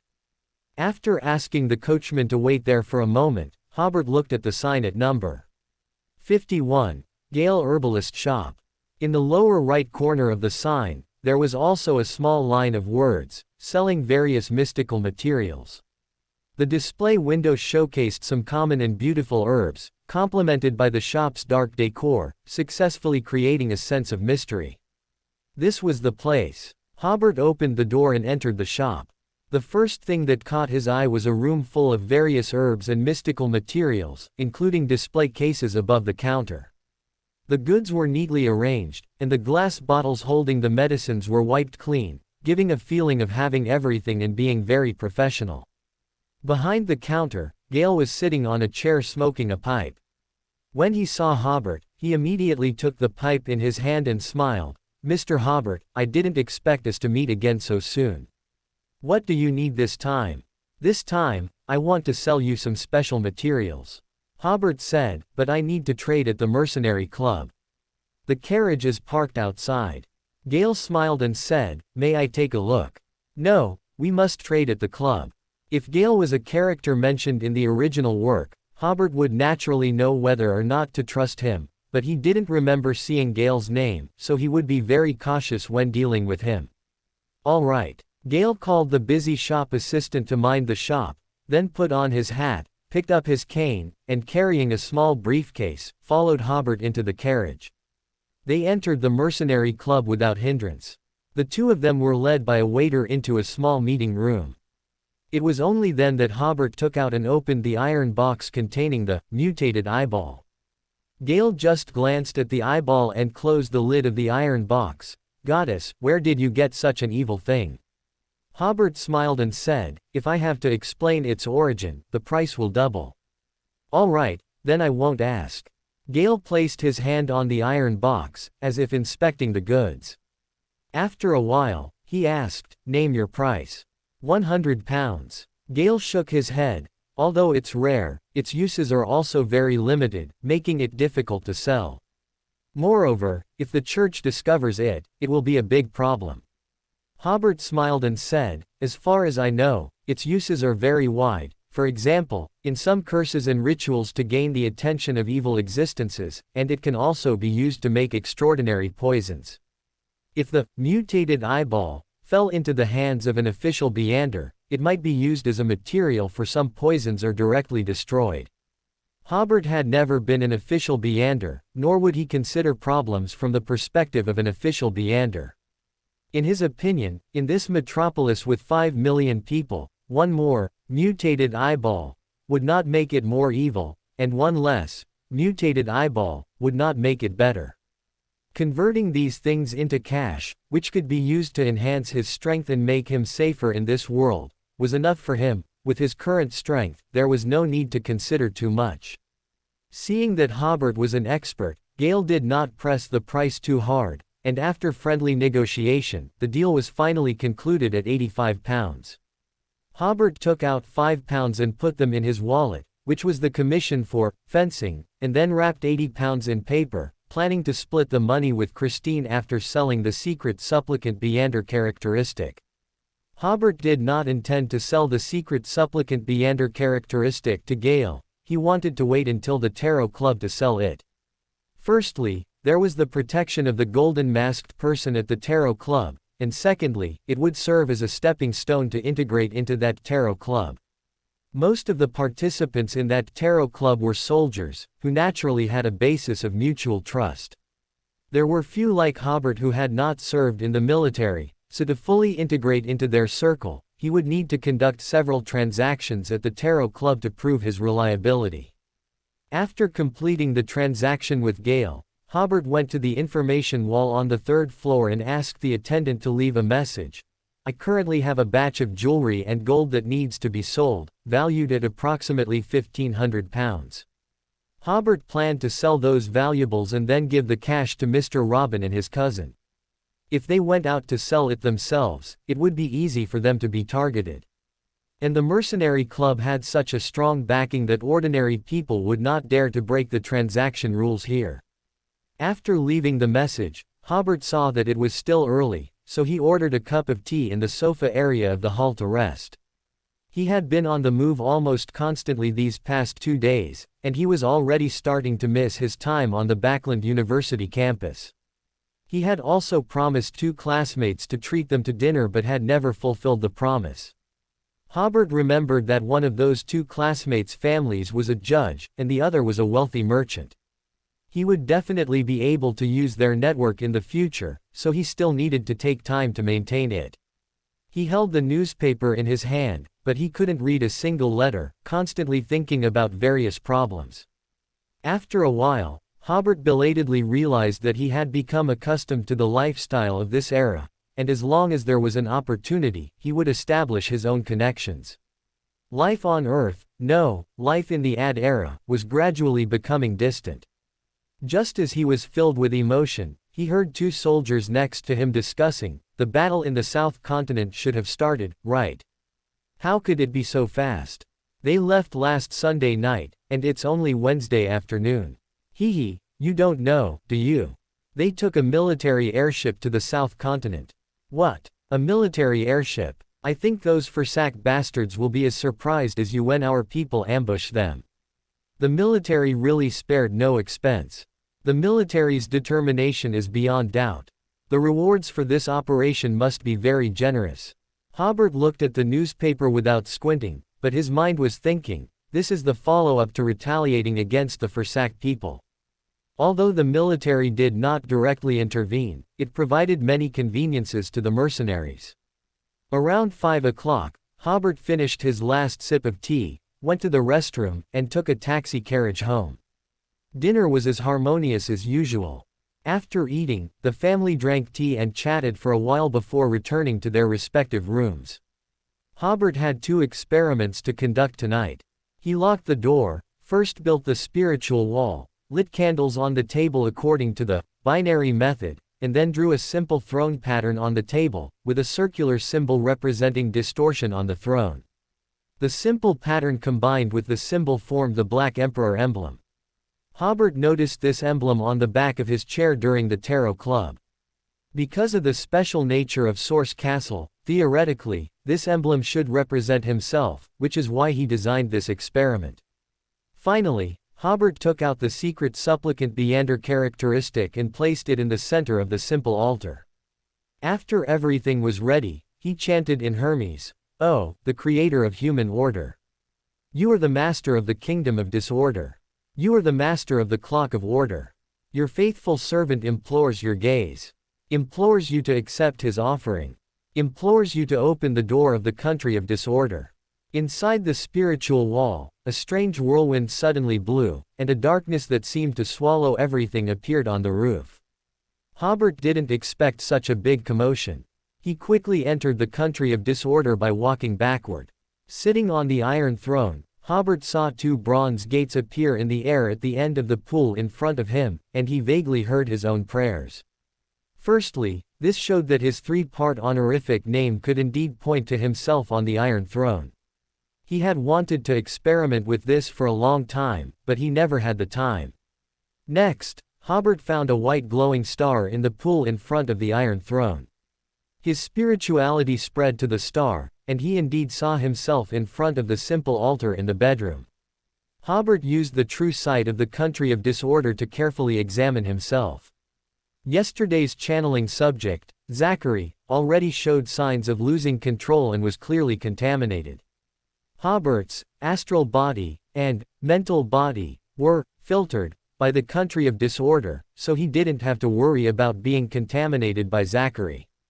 However, he was worried that the contamination might use spirituality as a springboard to contaminate his mind-body and etheric body, especially since Zachary was clearly contaminated in these 2 layers.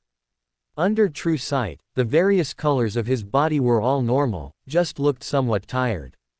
It seemed that using too much spirituality yesterday caused physical fatigue. Hobert on the Iron Throne retracted his spirituality. The first experiment was successful, and the honorific name he designed was effective, so he began the second experiment. His spirituality spread to the bronze gates. The 2 gates opened a small crack, and through the crack, he could roughly see the situation on the altar. With a grab, the secret supplicant Theander characteristic on the simple altar entered the country of disorder and fell in front of the Iron Throne. Success. He pinched his forehead, it was just that the consumption of spirituality was a bit much. In the future, if there were any extraordinary materials or beyonder characteristics, they could be stored in the country of disorder, so he wouldn't be afraid of being discovered or stolen by others. The success of the experiment put Hobert in a good mood. He returned to his bedroom, ready to rest and recover his spirituality before proceeding with the next bestowal ritual, taking out the secret supplicant beyonder characteristic. As soon as he returned to his body, Hobert heard a knock on the door and Christine's inquiry, "Hobert, are you all right? I sensed an abnormal power in your room." "Oh no." Hobert quickly tidied up the table, "I'm fine." Then he rushed to open the door. Outside the door was Christine, looking concerned. There was nothing to be done. Hobert's family members were simply too prone to losing control. Christine carefully scrutinized Hobert and finally breathed a sigh of relief.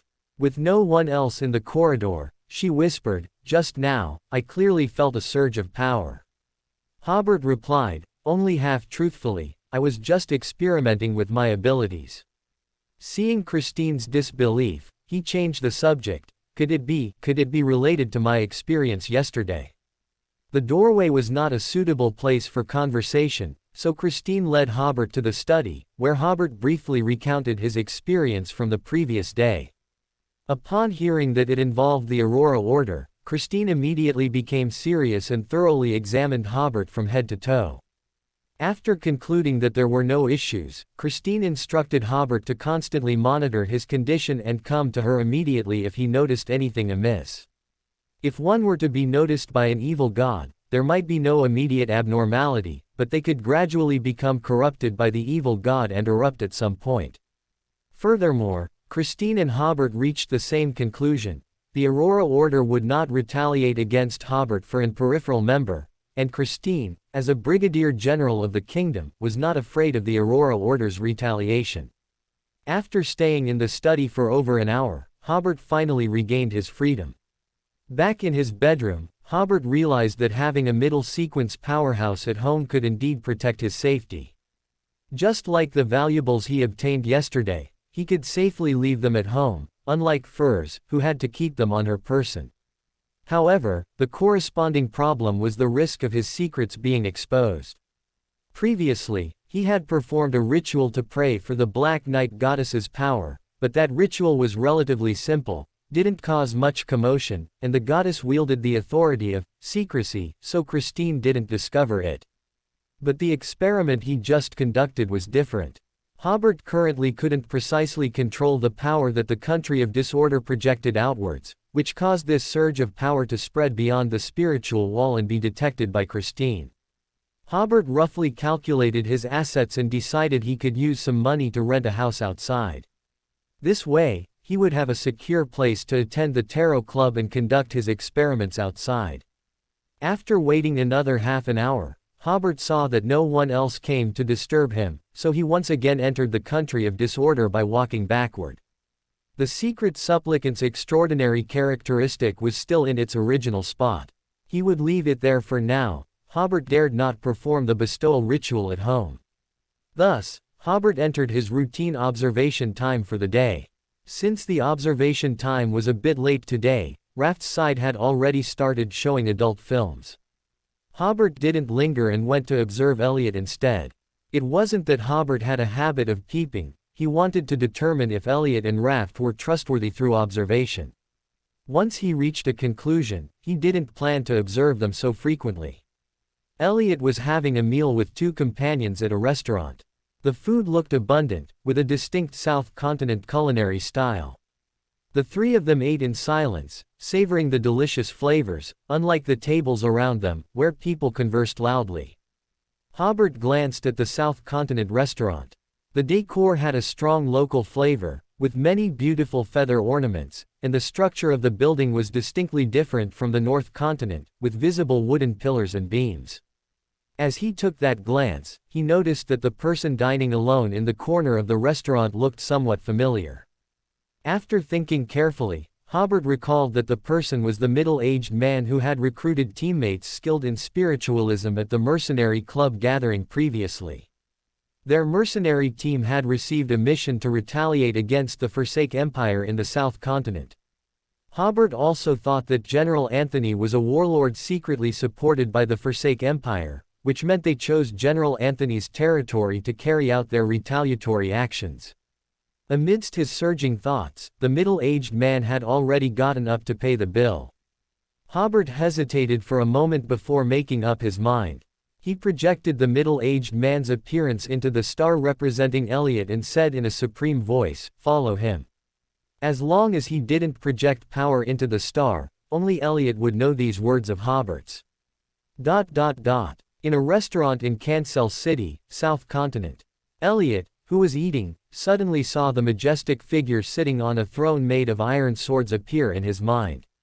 Then he saw the appearance of a middle-aged man dressed somewhat inappropriately and heard that supreme voice, "Follow him." Elliot nearly jumped out of his seat.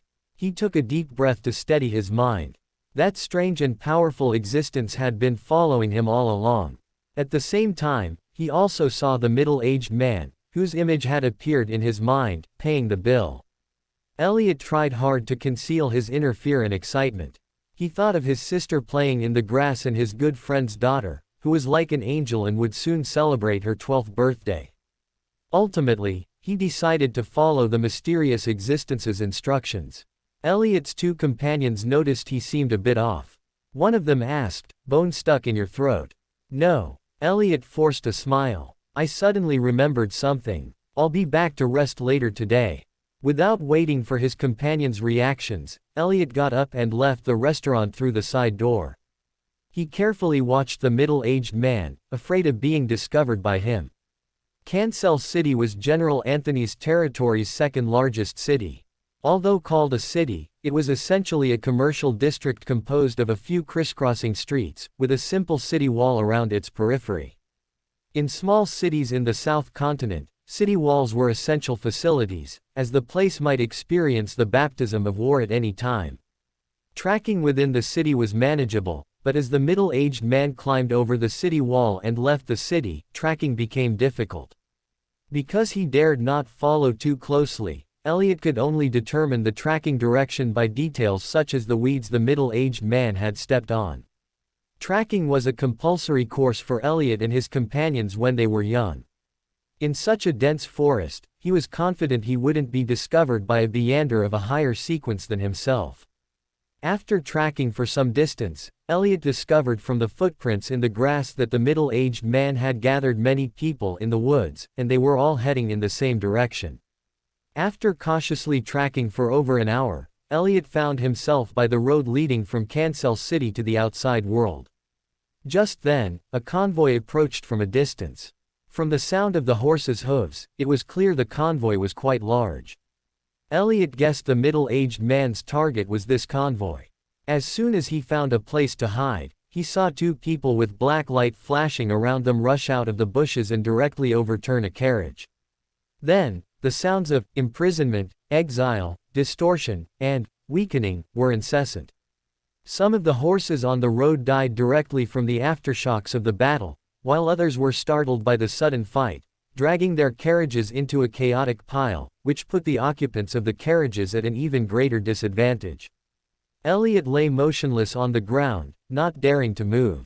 This was the most intense Beyander battle he had ever witnessed. He estimated that at least 4 Sequence 5s were participating, along with at least 10 or more Sequence 6s, and an unquantifiable number of Sequence 7s and Sequence 8s. The mysterious existence on the Iron Throne, the middle-aged man he was tracking, was part of the attacking side. Many of them were Beyonders of the lawyer pathway, possessing strong crowd control abilities, constantly using weakening, chaos, corrosion, and other abilities to suppress the Beyonders inside the carriages. Their companions were mostly Beyonders of the arbitrator pathway, who excelled in close-quarters combat. Their primary strategy was to imprison enemies and then have multiple individuals rush in to eliminate them.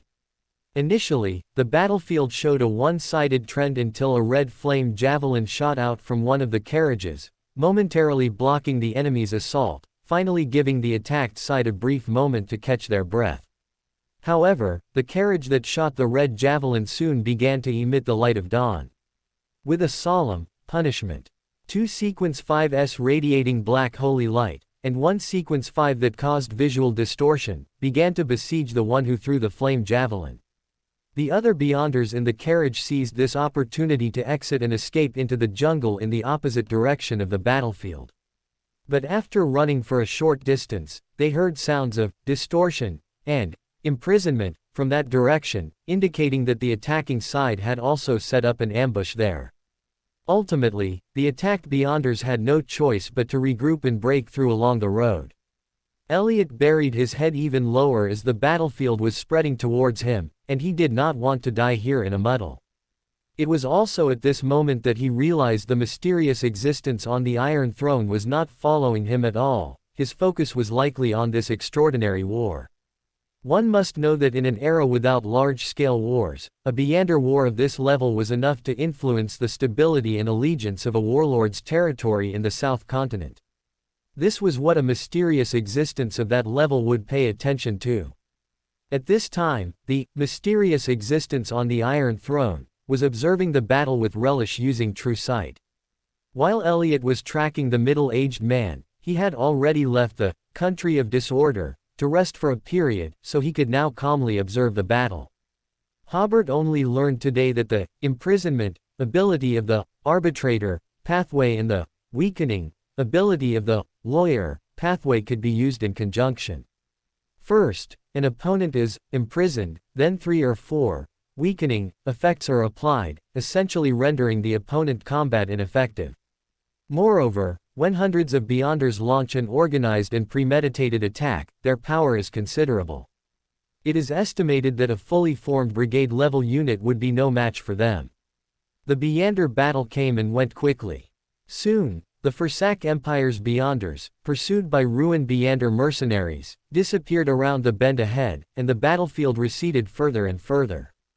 On the road now, only the neighing of horses remained, along with a few Sequence 7s and Sequence 8s from the victorious side, responsible for finishing off opponents, patrolling the battlefield and treating their own wounded. Elliot finally dared to peek out. Seeing that no one was paying attention to this side, he was about to leave when he was attracted by a palm-sized, cherry-like object glowing with black light. That was a barbarian's extraordinary characteristic, and its owner had died a tragic death, almost beyond recognition, which might be why the extraordinary characteristic rapidly precipitated. The extraordinary characteristic was not far from Elliot. A fervent light gradually appeared in his eyes. He looked at the attackers finishing off opponents in the distance, then back at the extraordinary characteristic. This was what the Bach family needed most. It was precisely because of the growing population without enough extraordinary characteristics that no existence town had so many madmen. At this time, the main battlefield was already far from here, and the middle sequence Beyonders could not disengage from the battle for a while.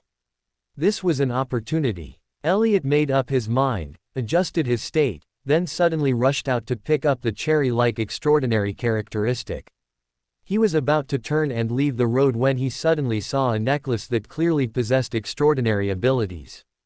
So Elliot grabbed the necklace, and just as he was about to leave, he saw a strange extraordinary mask. As he was about to take off the mask, the tall throne and the mysterious figure suddenly appeared in his mind. Go. Elliot then realized that he seemed to have been affected by an extraordinary item on the battlefield just now, unconsciously becoming greedy. Fortunately, the voice of the mysterious existence on the Iron Throne brought his mind back to clarity. But he was still discovered. A Sequence 8, who was finishing off opponents, shouted, "Who's there? Stop." Then, along with a Sequence 7 and another Sequence 8, he gave chase. Elliot ran desperately but failed to shake off his pursuers. Just as he was burning with anxiety, a tall and majestic throne appeared in the air above him. Although it was night, the sacred black light around the throne was still visible. A blurry figure sat on the throne, exuding immense pressure. The 3 pursuers were startled and quickly scattered to take cover. However, they soon realized that the powerful existence on the throne did not attack them. It merely plunged the space in front of them into a state of chaos. When the chaos dissipated and space returned to order, the thief who stole the extraordinary characteristic had vanished without a trace, and all clues were cut off. After Hobert blocked the pursuers for Elliot, he left the country of disorder. Observing the battle tonight had been very beneficial for him. He gained a concrete understanding of the abilities of Sequence 8, Sequence 7, Sequence 6, and even Sequence 5 of the lawyer pathway, and also observed how other beyonders of the same pathway used their extraordinary abilities. In the lawyer pathway, Sequence 7 is a qualitative change. Before this, barbarian and lawyer did not possess very strong extraordinary abilities, but after reaching Sequence 7, one could use various bribe effects. Only then did one gain extraordinary abilities directly used for attack. As Hobert was summarizing, indistinguishable echoes appeared in his mind. Was someone chanting his honorific name? Or rather, was Elliot chanting his honorific name, because so far, only he and Elliot knew his honorific name. Hobert sighed. He was indeed a bit tired today, but the great existence on the Iron Throne was still forced to work. He returned to the country of disorder by walking backward and sat on the Iron Throne. The star representing Elliot was indeed pulsating continuously. Hobert extended his spirituality, and it turned out that Elliot wanted to sacrifice the extraordinary necklace he had obtained to him. Elliot prostrated himself devoutly on the ground and said, "Mysterious and great existence, thank you for your guidance, which allowed me to obtain an extraordinary characteristic of a barbarian. Thank you for your reminder, which prevented me from getting lost in greed. Thank you for your help, which allowed me to escape from my pursuers. Your loyal servant wishes to offer this necklace to you as a sacrifice, to express my heartfelt gratitude." After he repeated it 3 times, the figure of the great existence on the throne appeared in his mind. The great existence said in a solemn voice, "I am not interested in your offering." The main reason was that it would require too much soul. If the offering wasn't captured into the country of disorder, the act would be a failure. Elliot's voice became even more humble. "Great existence, I know this offering is crude in your eyes, but this is my most valuable possession. I truly don't know what kind of offering could express my gratitude." After about 1 or 2 seconds, the solemn voice said, "All right then, tomorrow night, prepare a simple altar. Draw this pattern in the center of the altar, light 3 candles using the binary method, format, and burn spiritual herbs. The sacrificial words are." Elliot breathed a sigh of relief. The great existence finally wanted his offering. The solemn voice continued, "From now on, you can call me the Creator. Also, in the Beyonder world, always remember to exercise restraint." The voice faded, and the majestic throne also vanished from his mind. Elliot could not contain his excitement. It seemed his heartfelt gratitude had moved this great existence, who was then willing to reveal his true name, referring to the name of a true God to him. Regardless of whether the Creator could hear him, Elliot respectfully said, "Your will be obeyed." He knew very well that the Creator's last sentence was clearly a lesson for him, a reminder, and a favor. However, what Elliot didn't know was that the Creator simply didn't want his eye, which he had placed in the South Continent, to foolishly turn into an extraordinary characteristic. After Hobert left the country of disorder for the 4th time tonight, he was extremely tired and almost fell asleep as soon as he lay down. South Continent, on the road leading to Cancer City. The Ruin Mercenary Club was clearing the battlefield. The mercenary captain, Castor Augustus, frowned deeply and asked his 3 subordinates, "You're saying the other party suddenly appeared in midair? And they didn't attack you?" This battle was a great victory, and the entire mercenary team was immersed in a sea of excitement. However, in the latter half of the war, a small interlude occurred. Someone snatched 2 insignificant spoils of war from them. This was a matter that was neither big nor small, but it had to be clarified. One of the 3 pursuers who had chased Elliot earlier said, "Captain, if they had wanted to attack us, we would have been defenseless." Castor's frown deepened. At this moment, his assistant, Conrad, walked quickly towards him. "It's been confirmed, the extraordinary characteristic taken belonged to Borg Calvin. Viscount Calvin's nephew? Castor asked. Yes, Conrad said. As for the extraordinary item taken, it's difficult to ascertain. Although we have intelligence on most of our opponents, we don't know exactly what extraordinary items or sealed artifacts they possess.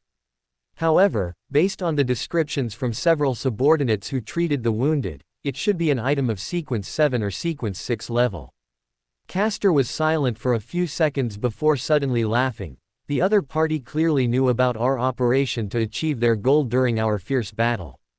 But a high sequence Beander, using such crucial intelligence, allowed his servant or subordinate to take such a great risk, only to take a middle sequence extraordinary item and a Sequence 8 extraordinary characteristic.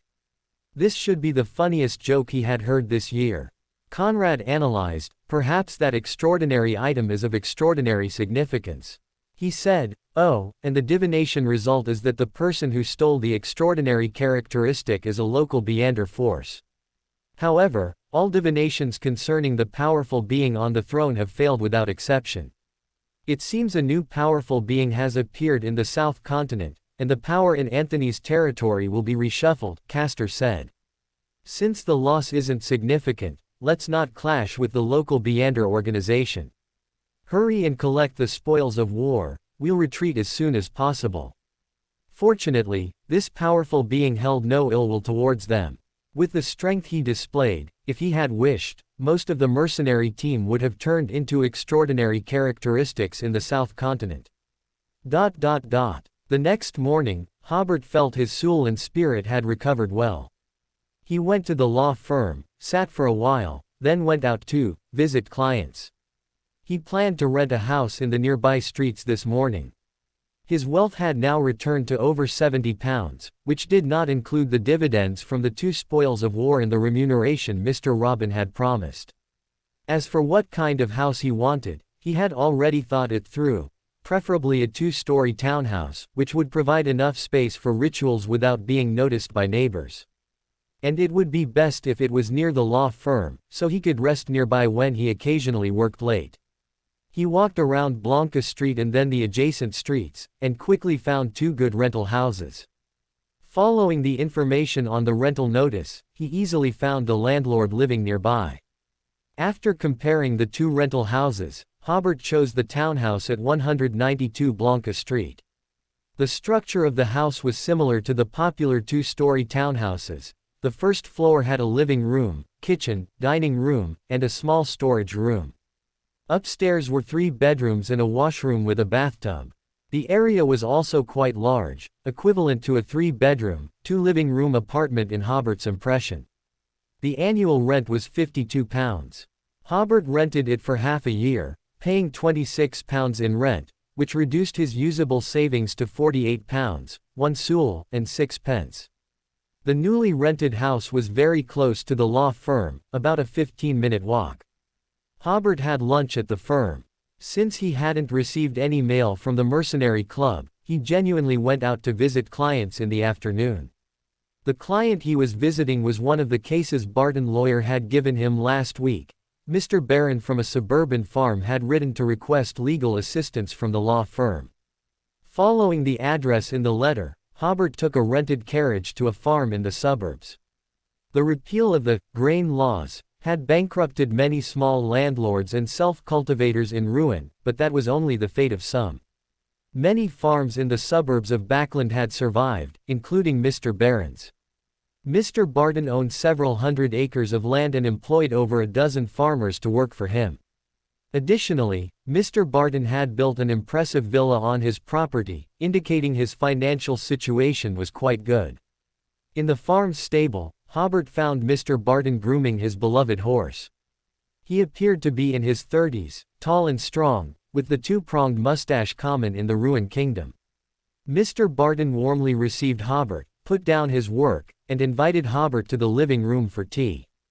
After a brief exchange of pleasantries, Mr. Barton explained the legal assistance he needed. He wanted to divorce his wife but did not want to split their assets equally, which was why he sought help from a professional like Hobert.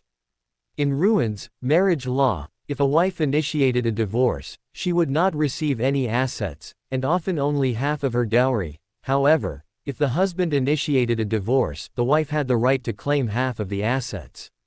The only exception was if one spouse betrayed the marriage. In such a case, the other party initiating the divorce would gain the advantage in asset division.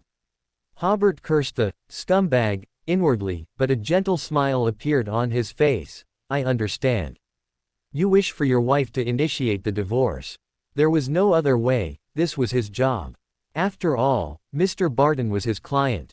Hobert had already mentally prepared himself for this since his first return from the magistrate's court. Do you think I'm an incorrigible villain? Mr. Barton said, stroking his forehead. I love my wife very much, but she doesn't love me. I can feel that she has someone else in her heart. Perhaps that's why she's unwilling to have my child. Mr. Barton then recounted his story with his wife.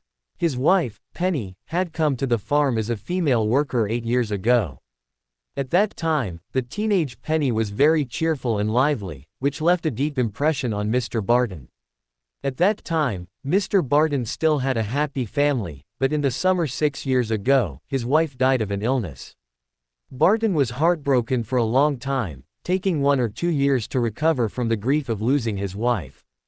The still cheerful and lively Penny gradually made Mr. Barton see the beauty of life again, so 3 years ago, Mr. Barton proposed to Penny. At that time, Penny seemed a bit reluctant, but Mr. Barton didn't mind and directly invited Penny's parents to discuss the marriage. This made Penny's parents overjoyed, as Mr. Barton was a prominent figure in the vicinity. After getting married, Mr. Barton very much wanted to have a child, but despite 3 years of effort, there was no result. Moreover, during these 3 years, Penny gradually became quiet and lost her former liveliness and cheerfulness. Mr. Barton also gradually lost patience with his wife. By now, Mr. Barton and Penny could no longer live together harmoniously, which was why Mr. Barton wrote to the law firm for help.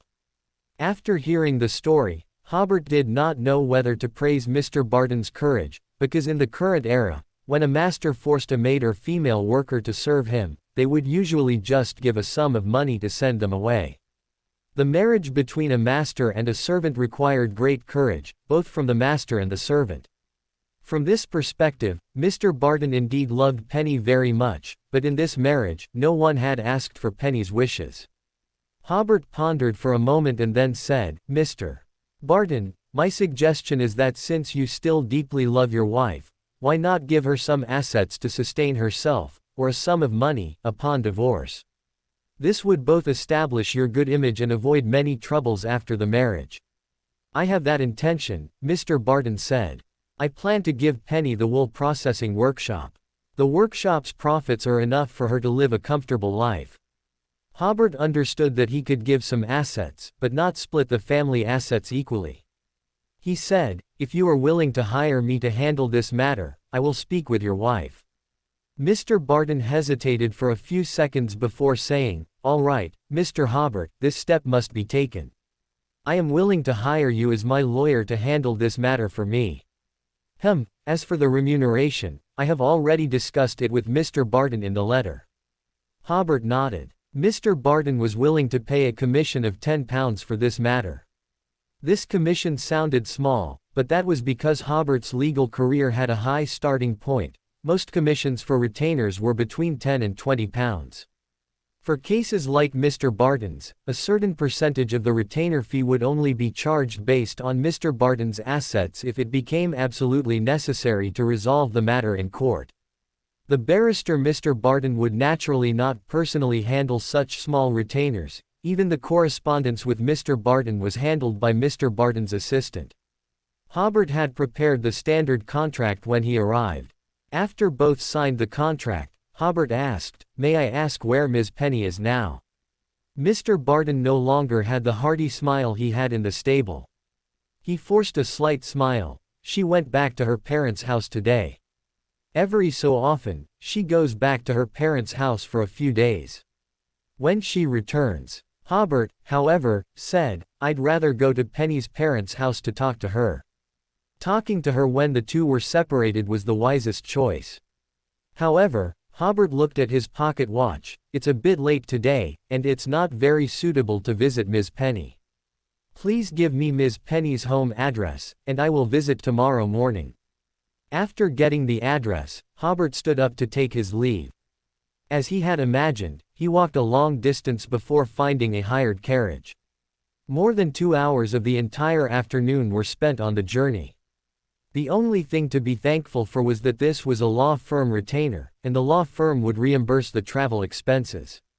Thinking of reimbursement, Hobert suddenly thought of old Neil. By now, old Neil already showed signs of losing control. At next week's gathering, he had to find a way to remind Kay to see if old Neil could still be saved. South Continent, night quietly fell. Elliot, carrying a lantern, arrived at a clearing deep in the forest. He first built the spiritual wall, then, following the instructions of the Creator, he drew patterns, lit candles, and burned herbs. Once everything was ready, he began to chant, "O Creator of human order. You are the master of the kingdom of disorder. You are the master of the order clock. Your loyal servant implores your gaze. Implores you to accept his offering. Implores you to open the gate to your kingdom." As the incantation ended, a fierce wind suddenly arose within the spiritual wall, and a black vortex abruptly appeared above the simple altar. The vortex grew larger and larger, as if to devour everything around it. When it was taller than the surrounding trees, 2 bronze gates appeared within the vortex. Elliot was completely awestruck by this scene. So this was the Gate of the Divine Kingdom. Additional chapter for everyone's recommendation votes. The Gate of God's Country was more magnificent and imposing than imagined, more so than described in books. Elliot was completely stunned. The 2 bronze gates opened a crack, and a huge suction force swallowed the necklace on the altar. Then the bronze gates closed, the vortex disappeared, and everything returned to peace. After a long while, Elliot quickly bowed his head and said, "Praise the Creator." At this moment, he felt he had a new understanding of the Creator. The family's curse truly had hope of being broken. Then he repented in his heart, having previously doubted the Creator's abilities. Unfortunately, he still couldn't report the Creator's existence to the family elders. Perhaps there were sealed artifacts in the family that could please the Creator. In the country of disorder, on the Iron Throne, Hobert toyed with the necklace in his hand.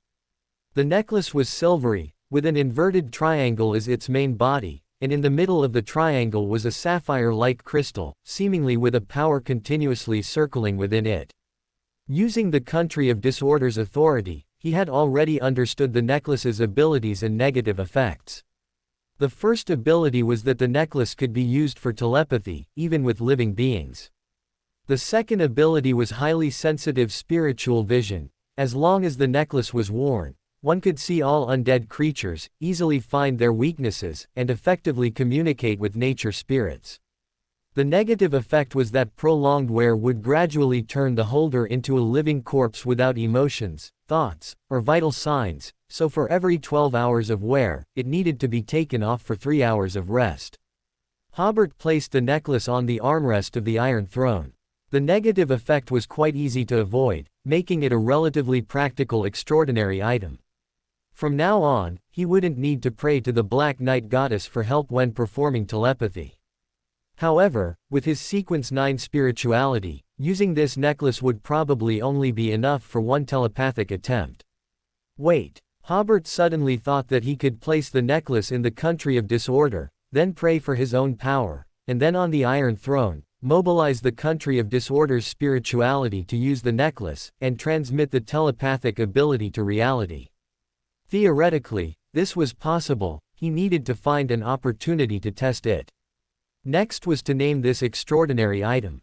Hobert guessed that the extraordinary characteristics used in this extraordinary item should come from a Sequence 7 telepath of the Corpse Collector pathway, but the necklace only retained the telepath's main abilities during the manufacturing process, and some rituals and knowledge related to spirits granted by the potion were not preserved. Hobert mumbled, "Since it comes from a telepath, let's just call it the psychic necklace." After doing all this, he felt his spirituality was almost exhausted. Grabbing the offering just now had consumed too much of his spirituality. Hobert glanced at the psychic necklace again and left the country of disorder. Hobert was exhausted again tonight. He thought to himself that ever since he could freely enter and exit the country of disorder, his sleep quality had improved greatly. Not long after lying in bed again, Hobert fell into a deep sleep. The next day, to prevent not finding a rented carriage in the countryside, Hobert simply applied for a two-wheeled carriage from the office. It took an hour and a half by carriage to reach Penny's village. After seeing the village scenery on both sides of the road, Hobert joked in his heart, "I never thought I'd become a country lawyer." After getting off the carriage and asking for directions twice, Hobert successfully found Penny's house. It was a very ordinary farmhouse, looking low and cramped. Only Penny's father was home in the farmhouse. His hair was gray, and he looked very old. Upon learning that Hobert was a lawyer and was looking for his daughter, the old man quickly shouted Penny's name several times. Then the old man explained to Hobert somewhat awkwardly, "Penny went to the river, she should be back soon." Hobert nodded, "No problem, I can wait." Sure enough, a few minutes later, a woman in her 20s, somewhat attractive, returned holding a very cute little boy. Upon seeing the child, Penny's father almost jumped up. "Why did you bring him back too?" Presumably, this lady was Penny. She ignored her father and looked at Hobert. "May I ask who you are?" Hobert stepped forward and said, "Hello, madam, I am the lawyer Mr. Barron hired." Penny smiled bitterly, then somewhat relieved, said, "He really found out." The old man almost fell to the ground. "I told you long ago to abandon this child, he will ruin your life."